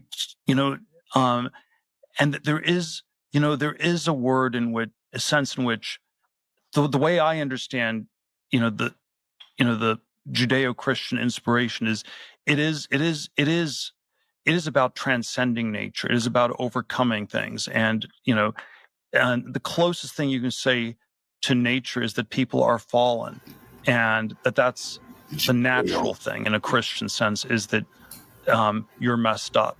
And that's true. But there's some ways that with God's help, you are supposed to transcend that and overcome that. So we have Peter Thiel saying he's serving God by using transhumanism, and we have the company he funded, Rainmaker, saying they are serving God through weather manipulation. But that's only talking about Texas and this one company, which is Rainmaker, but this is something else altogether. It's not just normal seeding of the clouds, their terminology. It's something else. The CEO of Rainmaker, he's just the face. He's the fall guy. We're seeing these horrific weather events taking place across multiple states, in multiple locations, even around the world. So we're talking about also NextRed, DARPA, HARP, and so forth. They tell this guy, go ahead and see the clouds. We'll even give you talking points for everything. If you notice, he has an answer for everything. And then once he's finished seeing these clouds, right behind them will again be NextRed, DARPA. So this is way bigger, and there are multiple players than what we're being led to believe. And now we have this flash flooding over in Chicago that produced another 1 in 500 year, 1 in 1,000 year type of rain event. Reading this article from 5 Chicago, they're going to say that Chicago experienced a rare but not unprecedented flash flood event Tuesday night in what some forecasters described as a 1 in 500 year event. Now, what makes this unprecedented is that these 1 in 500 year, or in some states, 1 in 1,000 year flash flood events are happening at the same time across multiple states. It is also not just Chicago, it's also Texas, New Mexico, North Carolina, Eastern Pennsylvania, among other states. Reading this right here, there were 256 flash flood warnings across 33 states in only 6 days. When forecasters say that something is 1 in 500 or 1 in 1,000, it doesn't mean it happens every 500 or 1,000 years. It's just very, very rare. Reading this part of the article, it says, when forecasters say that an event was a 1 in 500 year rainfall, it means we have a 0.2% chance of seeing that type of rainfall rate in any given year. And yet, like I said, this type of rainfall is happening across multiple states in a span of only days. The article goes on to say, we've had higher rain totals in plenty of previous storms, but most were over a longer period of time, reducing the chances of flash flooding. Rain rates of over 3 inches per hour are exceptional and indicative of an atmosphere holding a lot of moisture. I just wonder why it seems to be holding a lot of moisture lately. That just reeks and screams of weather manipulation, but that's just a conspiracy theory. Weather manipulation, particularly cloud seeding, focuses on altering atmospheric conditions to influence precipitation patterns. One aspect of this relates to the atmosphere's ability to hold water, a factor amplified by climate change. But is it really climate change? I mean, I'm sure it is. I'm sure they are changing something in the climate, but it's not what they want you to believe. It's not the cows, the planes, and so forth. It's what they're doing. Let's go ahead and take a look at this interesting article from WRDW that tries to promote cloud seeding. It goes on to say, not every cloud produces rain, right? That's because they hold tiny water droplets that float as long as they don't run into each other. Cloud seeding helps these water droplets run into each other, getting bigger and bigger until they eventually fall to the ground as rain. So basically, cloud seeding helps these clouds hold onto water as long as they can, getting bigger and bigger until they create a rainstorm or rain or even potentially a flood. So maybe this is what the news is talking about when they're saying that the atmosphere over Chicago is holding more water. Matter of fact, reading this article here from AccuWeather.com, an article you will not see back in 2024, 2020, 2019, and so forth.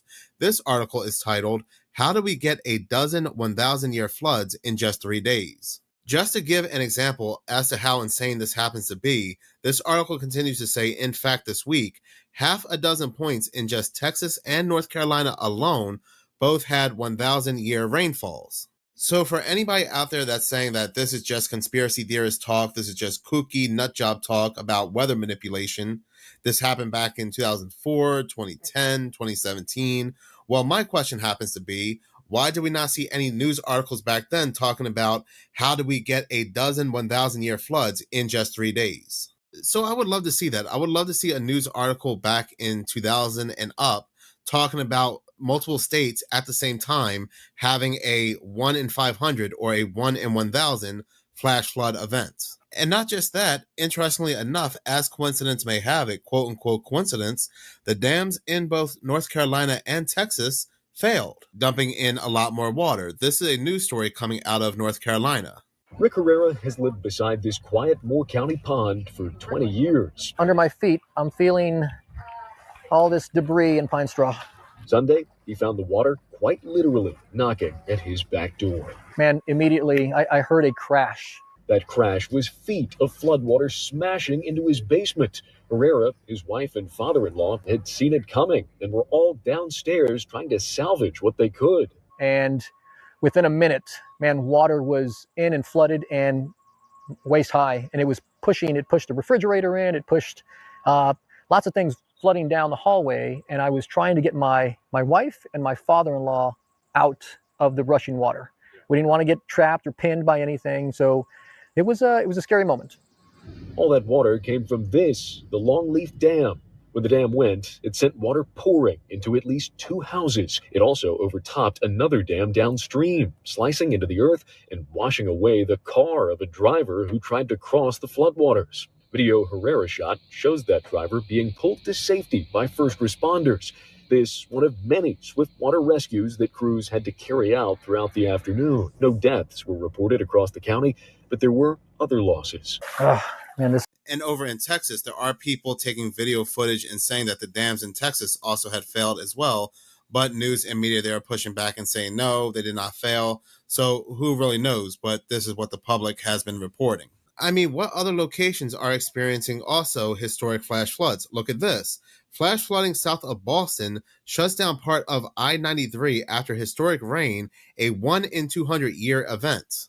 The United States is being flooded out. And before anybody says, well, my location is dry, we have not experienced any rain yet, so that's not possible, do not wish that upon yourself because you do not know who they are going to target next. Now we have Boston experiencing historic floods. We've never seen anything like this before here in the United States. Yes, historic floods do happen.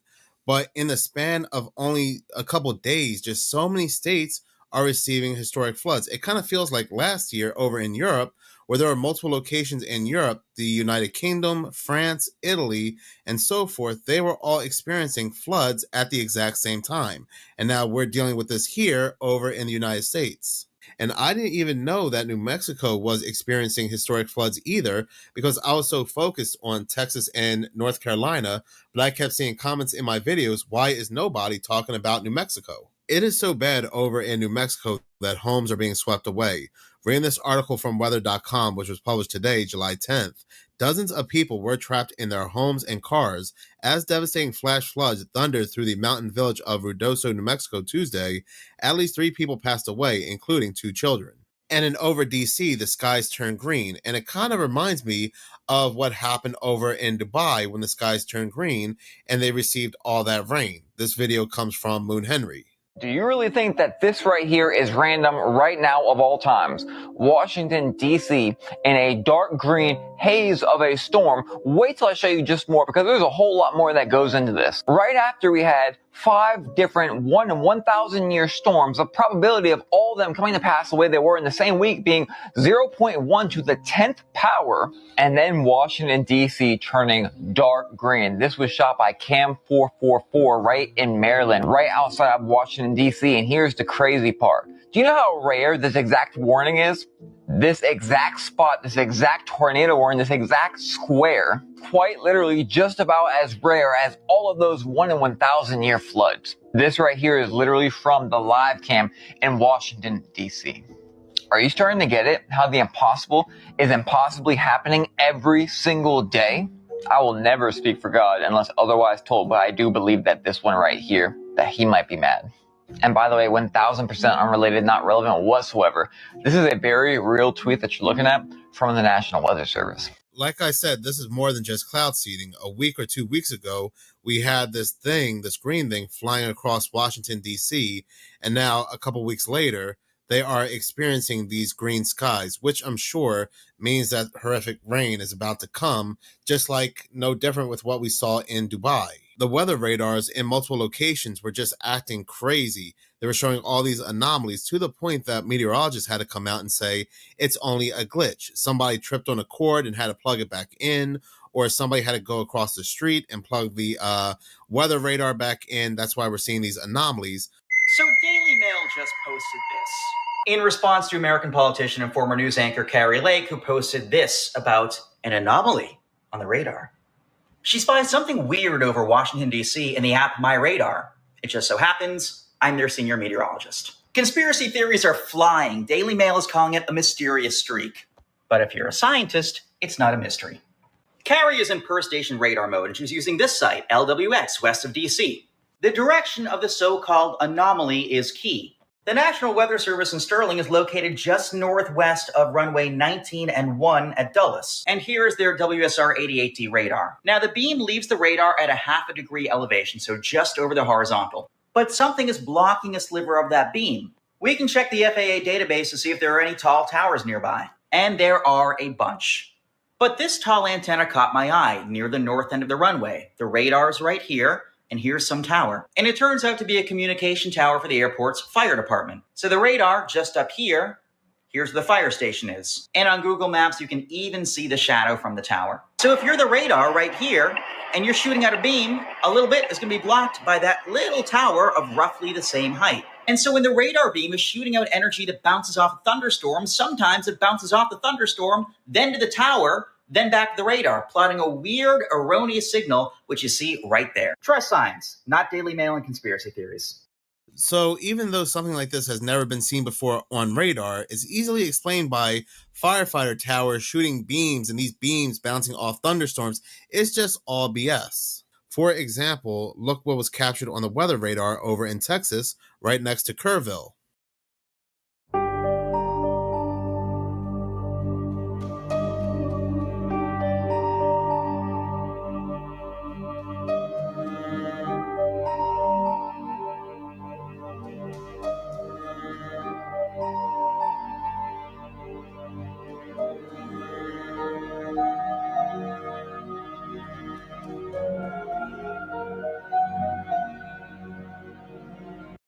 This right here is not natural whatsoever, and this is not just coming from cloud seeding.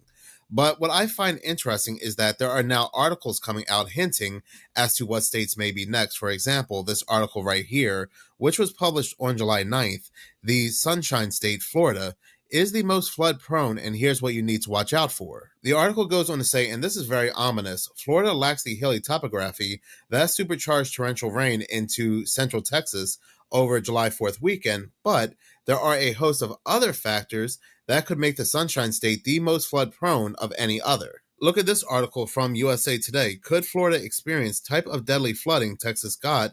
History shows it can and has. So they are definitely setting the stage and the location for the next big weather event, the next big rain event.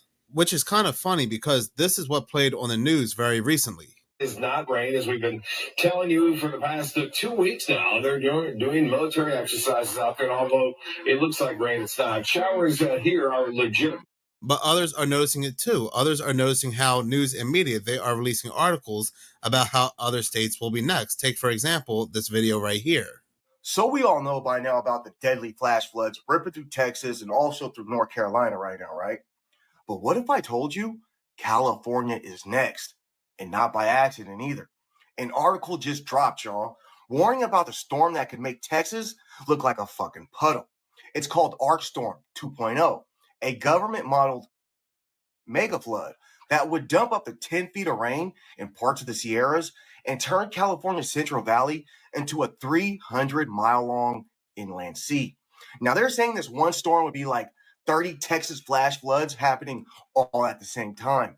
Highways underwater for weeks, levees collapsing, refineries, railroads, entire cities shut down, y'all. And it's not a if, it's a when. That's straight from the U.S. Geological Survey, folks. But here's the weird thing, y'all. This warning comes right as the media is flooding us with disaster after disaster after disaster. And meanwhile, not a word about weather geoengineering or weather manipulation, or if it could be playing a role in any of this. They're telling us to get flood insurance and to go pack some bags, but they're not really telling us where or what is causing these back-to-back catastrophes. So ask yourself, is this in fact natural weather, or is someone pulling the strings here? Because when the experts start predicting apocalyptic storms right after similar events strike elsewhere, maybe it's not coincidence, y'all. Let me know what you guys think in the comments, man. Is this a mega flood or is this manufactured? But all of this is happening at a very interesting time, at a very quote-unquote coincidental time. This next video from IddyDot will really have you thinking, because if you think about it, when it comes to what's in the big, beautiful bill with all the AI stuff, one of the individuals in charge of this is Palantir. And again, Palantir has that connection right back to Rainmaker. Listen up.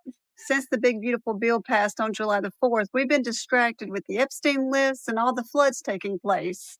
And all of this is designed to distract us from what they just passed. Because this big, beautiful bill would massively expand the digital biometric surveillance state for years to come. This bill allocates billions of dollars for digital tracking systems nationwide. And it's under the guise of border security. For one, all state and federal highways will be monitored 24/7. The bill contains legislation for increased funding on police militarization. Not only that, but AI surveillance and financial monitoring. Much like Satan himself, the big, beautiful bill appears to be beautiful, but it's pure evil when you look at what it's all about. They say it's all about border control, but if you have any common sense, you already know what it's really about. That is why Palantir has been used to make a database not only for the immigrants, but for all American citizens. The funds are aimed at expanding ICE's access to mobile biometric tools, integrating facial recognition into field operations, automating risk scoring for individuals in deportation proceedings, and accelerating case processing through AI-driven platforms. This system they are building is exactly what we have been warning about for years. And because Trump put a nice little label on it, everybody thinks it's okay. The legislative text outlines the deployment of autonomous surveillance towers. And this is possible because the rollout of 5G years ago when he was in his first term. And while framed as anti-terror or anti-trafficking measures, critics argue the systems normalize mass biometric surveillance with minimal oversight. In addition to these biometric expansions, the bill's AI-related language introduces a 10-year moratorium on the enforcement of state and local biometric privacy laws, which means the state and local governments cannot do anything to stop AI. We will all be centralized under federal authority and stripped of all safeguards within our states. And it's all under the guise of immigration enforcement. Welcome to the big, beautiful beast system. Listen up. Thank you so much for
lost, which is just absolutely terrible. And just 2 days earlier, a private company was literally seeding the clouds over that same region. But don't worry, says the media, definitely no connection, just a coincidence. Move along, nothing to see here, except NBC News now confirms the cloud seeding actually did happen. The timeline lines up, and now we're learning these weather modification programs are funded with millions in federal dollars, taking place in 9 states and firing chemicals into the sky and ground with zero public oversight. And yet, if you ask questions, you're a conspiracy theorist. Watch this. You might have seen posts or videos connecting cloud seeding to what is happening in Texas. And then earlier tonight, the CEO of a weather modification company confirmed that planes in Texas did release silver iode into the atmosphere 2 days before the floods. But he also explained why he says scientifically it does not mean that the two events are connected. Watch this. We're talking about like sub-centimeter amounts of precipitation, be it in snow or rain from every event, which in aggregate can mean hundreds of acre feet. which is very consequential for farmers and ecosystems, but cannot come close to causing flooding unto itself. An NBC News climate reporter Chase Kane joins us now. Chase, any conspiracy always starts with like a thread of truth here. Can you explain the science? Like, what is cloud seeding, first off, and how is it being used in Texas? Yeah, so cloud seeding is really this idea for farmers of like, hey, there's some moisture up there in the clouds. Is there a way that we can get it out of the clouds down here to the surface to help farmers? Because water vapor that's in the air needs something to grab onto, which is often like smaller than the tip of a pen. So you're thinking like pollens, particles of pollen or dust or even air pollution. So you see this graphic here. Basically what they do is they fly planes up there to give the water vapor something to grab onto. So it's a combination of silver iodide and salt, actually. And so the water vapor forms around that. Eventually it gets heavy enough and then falls to the surface of rain. So when that happens, we're talking really small amounts of rain. In fact, scientists have been debating for decades whether or not this is actually very effective to do. So even when it does work, Gotti, we're not talking about a lot of rain, certainly not the amount of rain that they saw in Texas last week.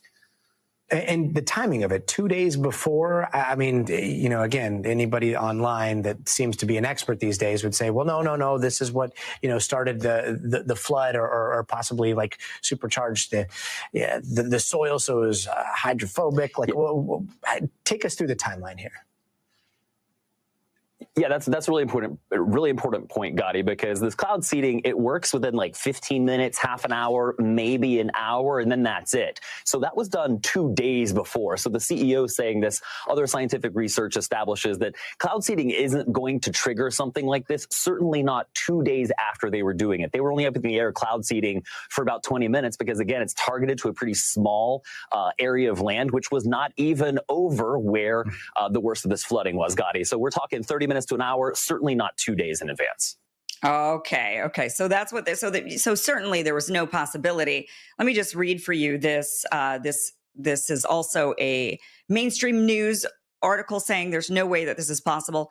Fact check: Texas floods, cloud seeding theories dismissed. Conspiracy theorists have blamed the devastating flash floods in Texas on cloud seeding, a technique used to chemically induce rainfall. Scientists have dismissed the theories as baseless.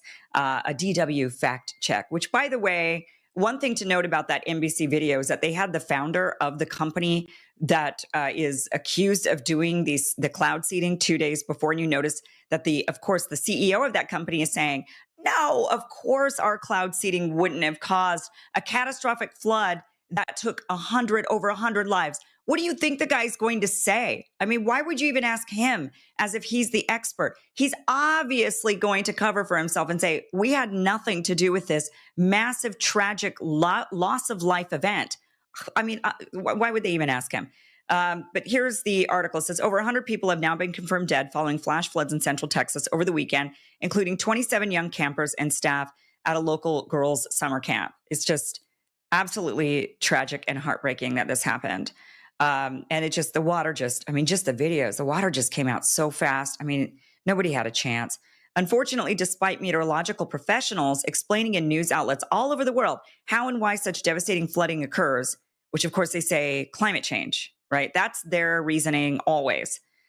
Parts of social media have become breeding grounds for disinformation.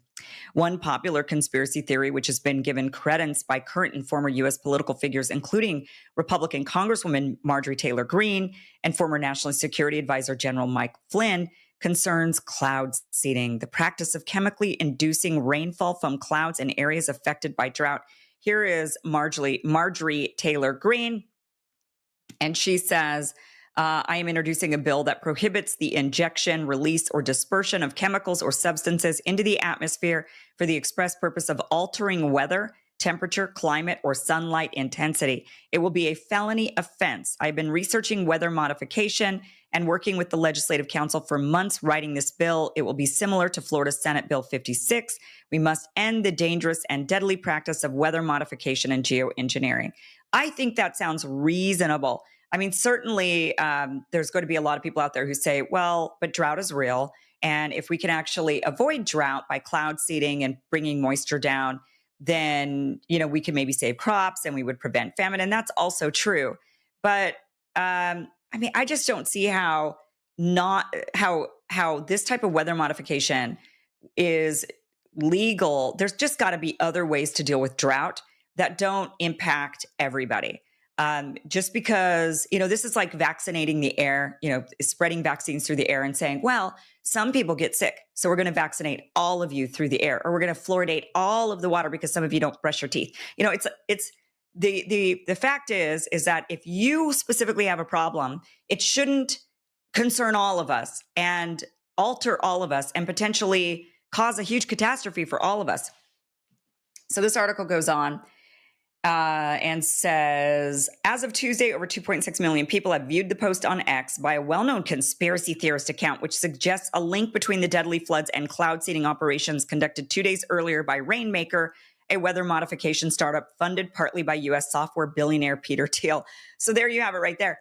Marjorie Taylor Greene's bill is dead on arrival because Rainmaker, the company that seeded the clouds 2 days before the catastrophic floods in Texas, is funded by Peter Thiel, which means the billionaires are going to step in and say, hey, don't you mess with our weather modification tech. We're going to keep doing it, and you're going to keep your mouth closed. And by the way, here's a bunch of money for your next campaign. In another post, viewed over 2.8 million times, the same account claimed that the state of Texas is running 7 massive cloud seeding programs in an attempt to enhance rainfall across millions of acres, and questioning, did they push the clouds too far and trigger this flood? Why is that considered a conspiracy theorist question? To ask, hey, so let me get this straight. You had planes in the sky, or drones, spraying chemicals in order to induce rain. Suddenly, a storm happens just 2 days after you do this, and it causes catastrophic flash flooding because the rainfall was just a bit too much to where it ended up causing catastrophic flash flooding. Isn't it a fair question to ask, did your rainfall that you created, that man-made rainfall, did that contribute to the breaking point of this rainfall and flood, getting it to the point where it was flash flooding, catastrophic flash flooding? Did your rain, you only need a little bit to get it to that breaking point. So did your rain cause that little bit? It's very possible. That is a normal, natural question to be asking. And it doesn't, if you stop and think about it like a logical human being, there's nothing conspiratorial about that question at all. Accompanying this post was a video originally published on TikTok on May 2nd, in which the user questioned whether blue rain at a camping site in Texas was linked to chemtrails, or in the video description, cloud seeding. The video had been viewed over 3.1 million times by Tuesday. So yeah, they found that if the rain is blue, when it's blue and weird looking, that it does have to do with cloud seeding. The claims gained traction among certain right-wing politicians, including Christian nationalist and conspiracy theorist Marjorie Taylor Greene. And it goes on to say General Mike Flynn, former national security advisor to U.S. President Donald Trump during his first term, further peddled the theory to its 2.1 million followers on X.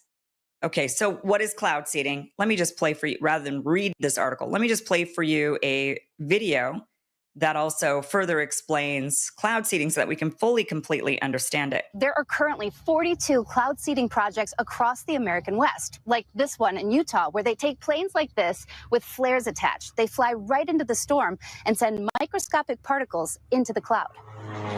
Particles that act like magnets for water droplets, bonding together until they are heavy enough to fall to the ground as rain or snow. At the University of Colorado, researchers are working on artificial intelligence to deploy cloud seeding drones. And it's not just cloud seeding from the sky. There are hundreds of those things. That shack you see in the foreground is a ground-based cloud seeder. The little flame coming out is sending tiny silver iodide particles up into the sky. When a storm comes through, they go up to 2,000 feet above our head, into the storm, up those mountains, and make more snow than it naturally would. While cloud seeding has been helping get every last drop out of some of the driest years on record, this past winter, Mother Nature came through. The Southern Rockies, which feed the Colorado River, got more than 4 times their average snow. But experts say it's still not enough. As much as cloud seeding is a boost or a help, it's not a solution. The main solution is conservation. Cloud Cloud seeding is most successful in wet years, so this was a huge winter for them. They actually stopped early because Mother Nature was giving up so much. Now, studies have shown that the environmental impacts from the silver iodide, on the current scale, there are no impacts to snow or rain, also downstream, so it doesn't impact, the other weather. They do anticipate at least 200 more ground cloud seeders in the future, and the federal government has committed $2.6 million to seeding. Oh, yes. Okay. So there's a lot of money already invested in this. You have billionaires like Peter Thiel who are behind the company Rainmaker, which is the biggest company that's doing all of this. And they even admit here in this news report that, they had to stop doing the cloud seeding. At whatever point this is an older news report, but just saying that they had to stop because there was just so much moisture and there was just a lot of precipitation, and so they didn't really need to be doing it anymore. Which means that if they don't realize, if the humans who are prone to error don't recognize that, hey, there's a storm front coming in, and they continue to cloud seed and create more moisture in the clouds, why wouldn't you think that would contribute to the breaking point leading to catastrophic flooding? Why wouldn't you ask that question? So this article goes on to continue talk further about the cloud seeding, saying Rainmaker, the company at the center of the Texas flooding claims, is contracted across the western United States by various municipalities and state governments to produce more water in regions impacted by drought, including in California, Arizona, Oklahoma, Colorado, and Texas. Okay.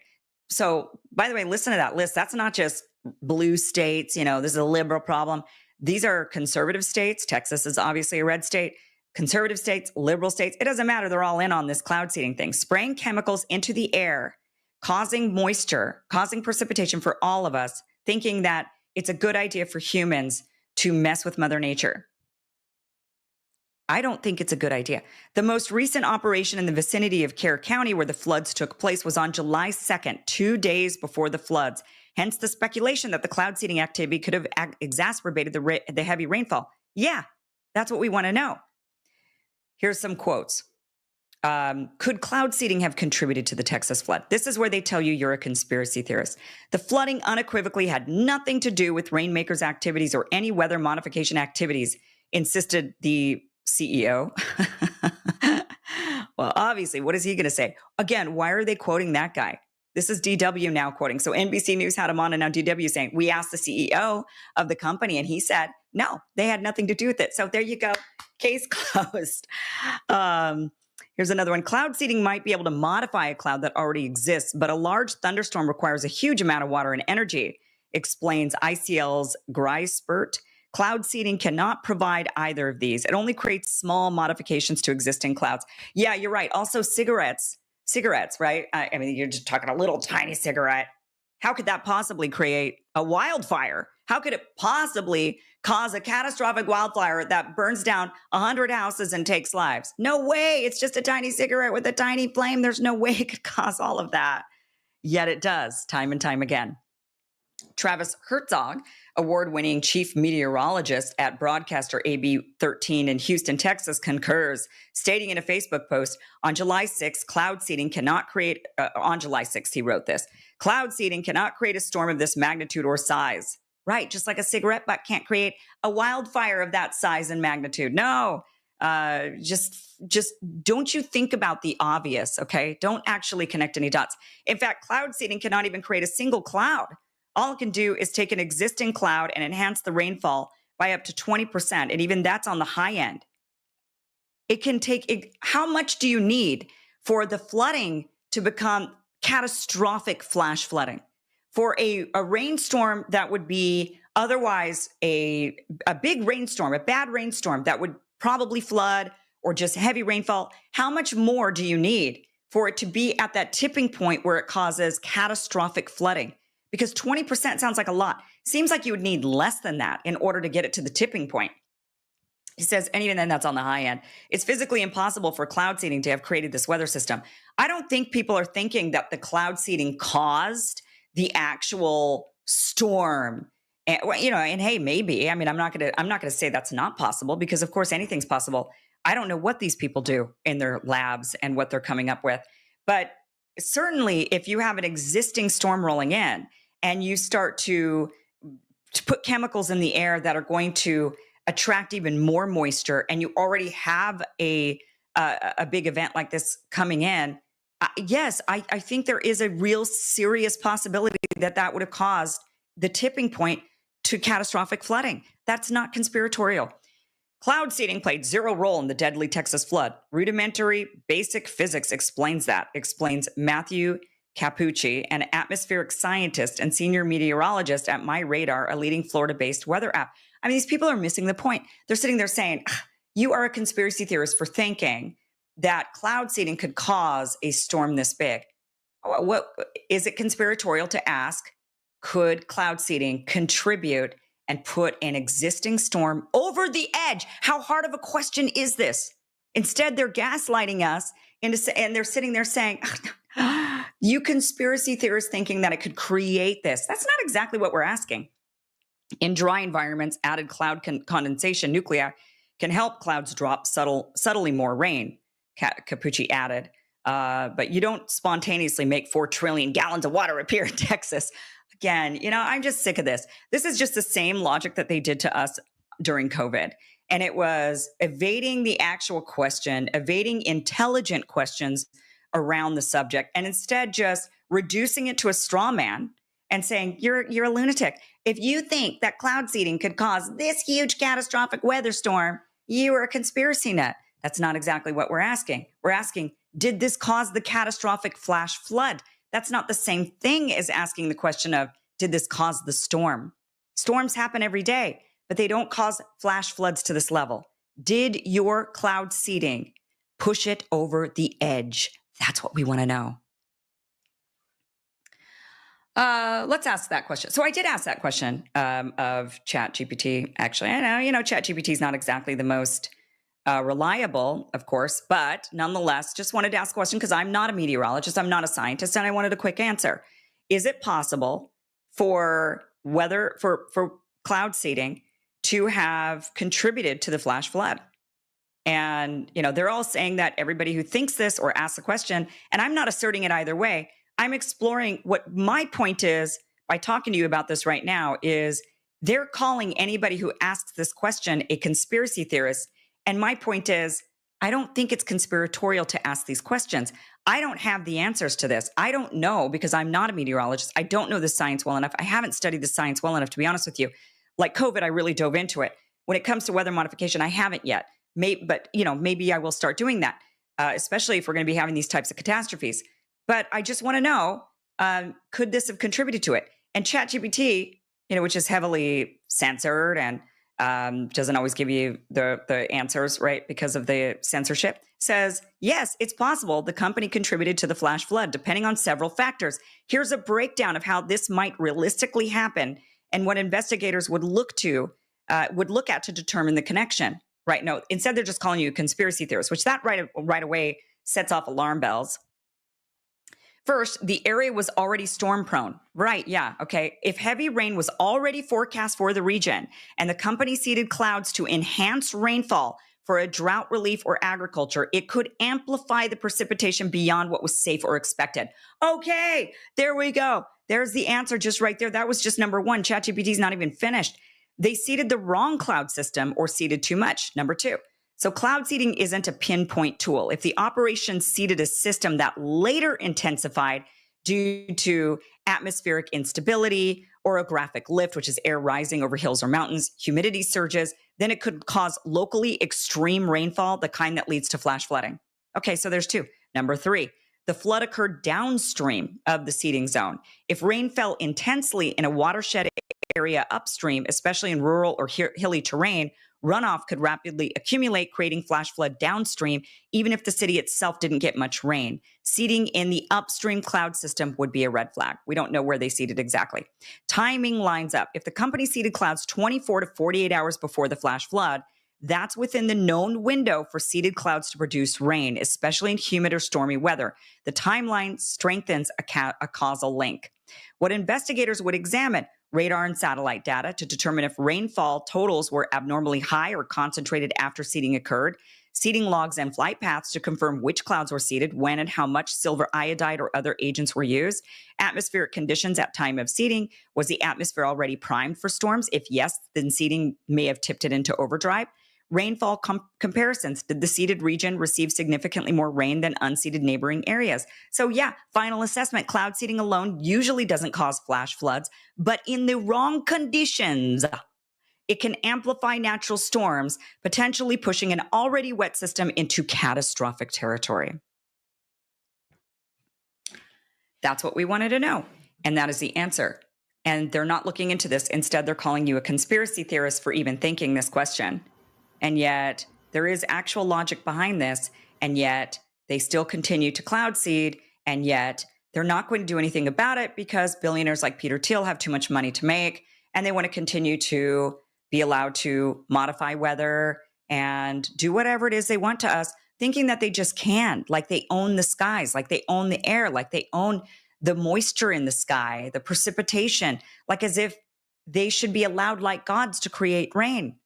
I mean, this is insanity. We're dealing with insane people who are acting like gods, whether they be manipulating viruses, saying it's for your own good, or if they're putting moisture in the air or pulling moisture down from the air, thinking this is for your own good, or if they're adding chemicals to your water and telling you to drink it because it's for your own good. I mean, we are dealing with psychopaths that think that they can just poison us or harm us or modify our weather systems or poison our drinking water. I mean, this is just absolute insanity. And we need people like Marjorie Taylor Greene who are going to say, look, we should have a law against this, because that's actually kind of common sense. If we're in a drought, we got to figure out another way. If you're a farmer and you're dealing with a drought, there's got to be another way that doesn't impact the weather system of us all, that could cost the lives of dozens of children and hundreds of people.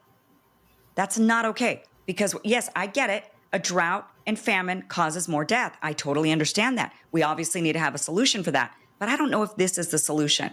If messing with the air and the water and you know, all the things that they're doing, playing God ultimately, I just don't think that's the answer. Kofi, follow me.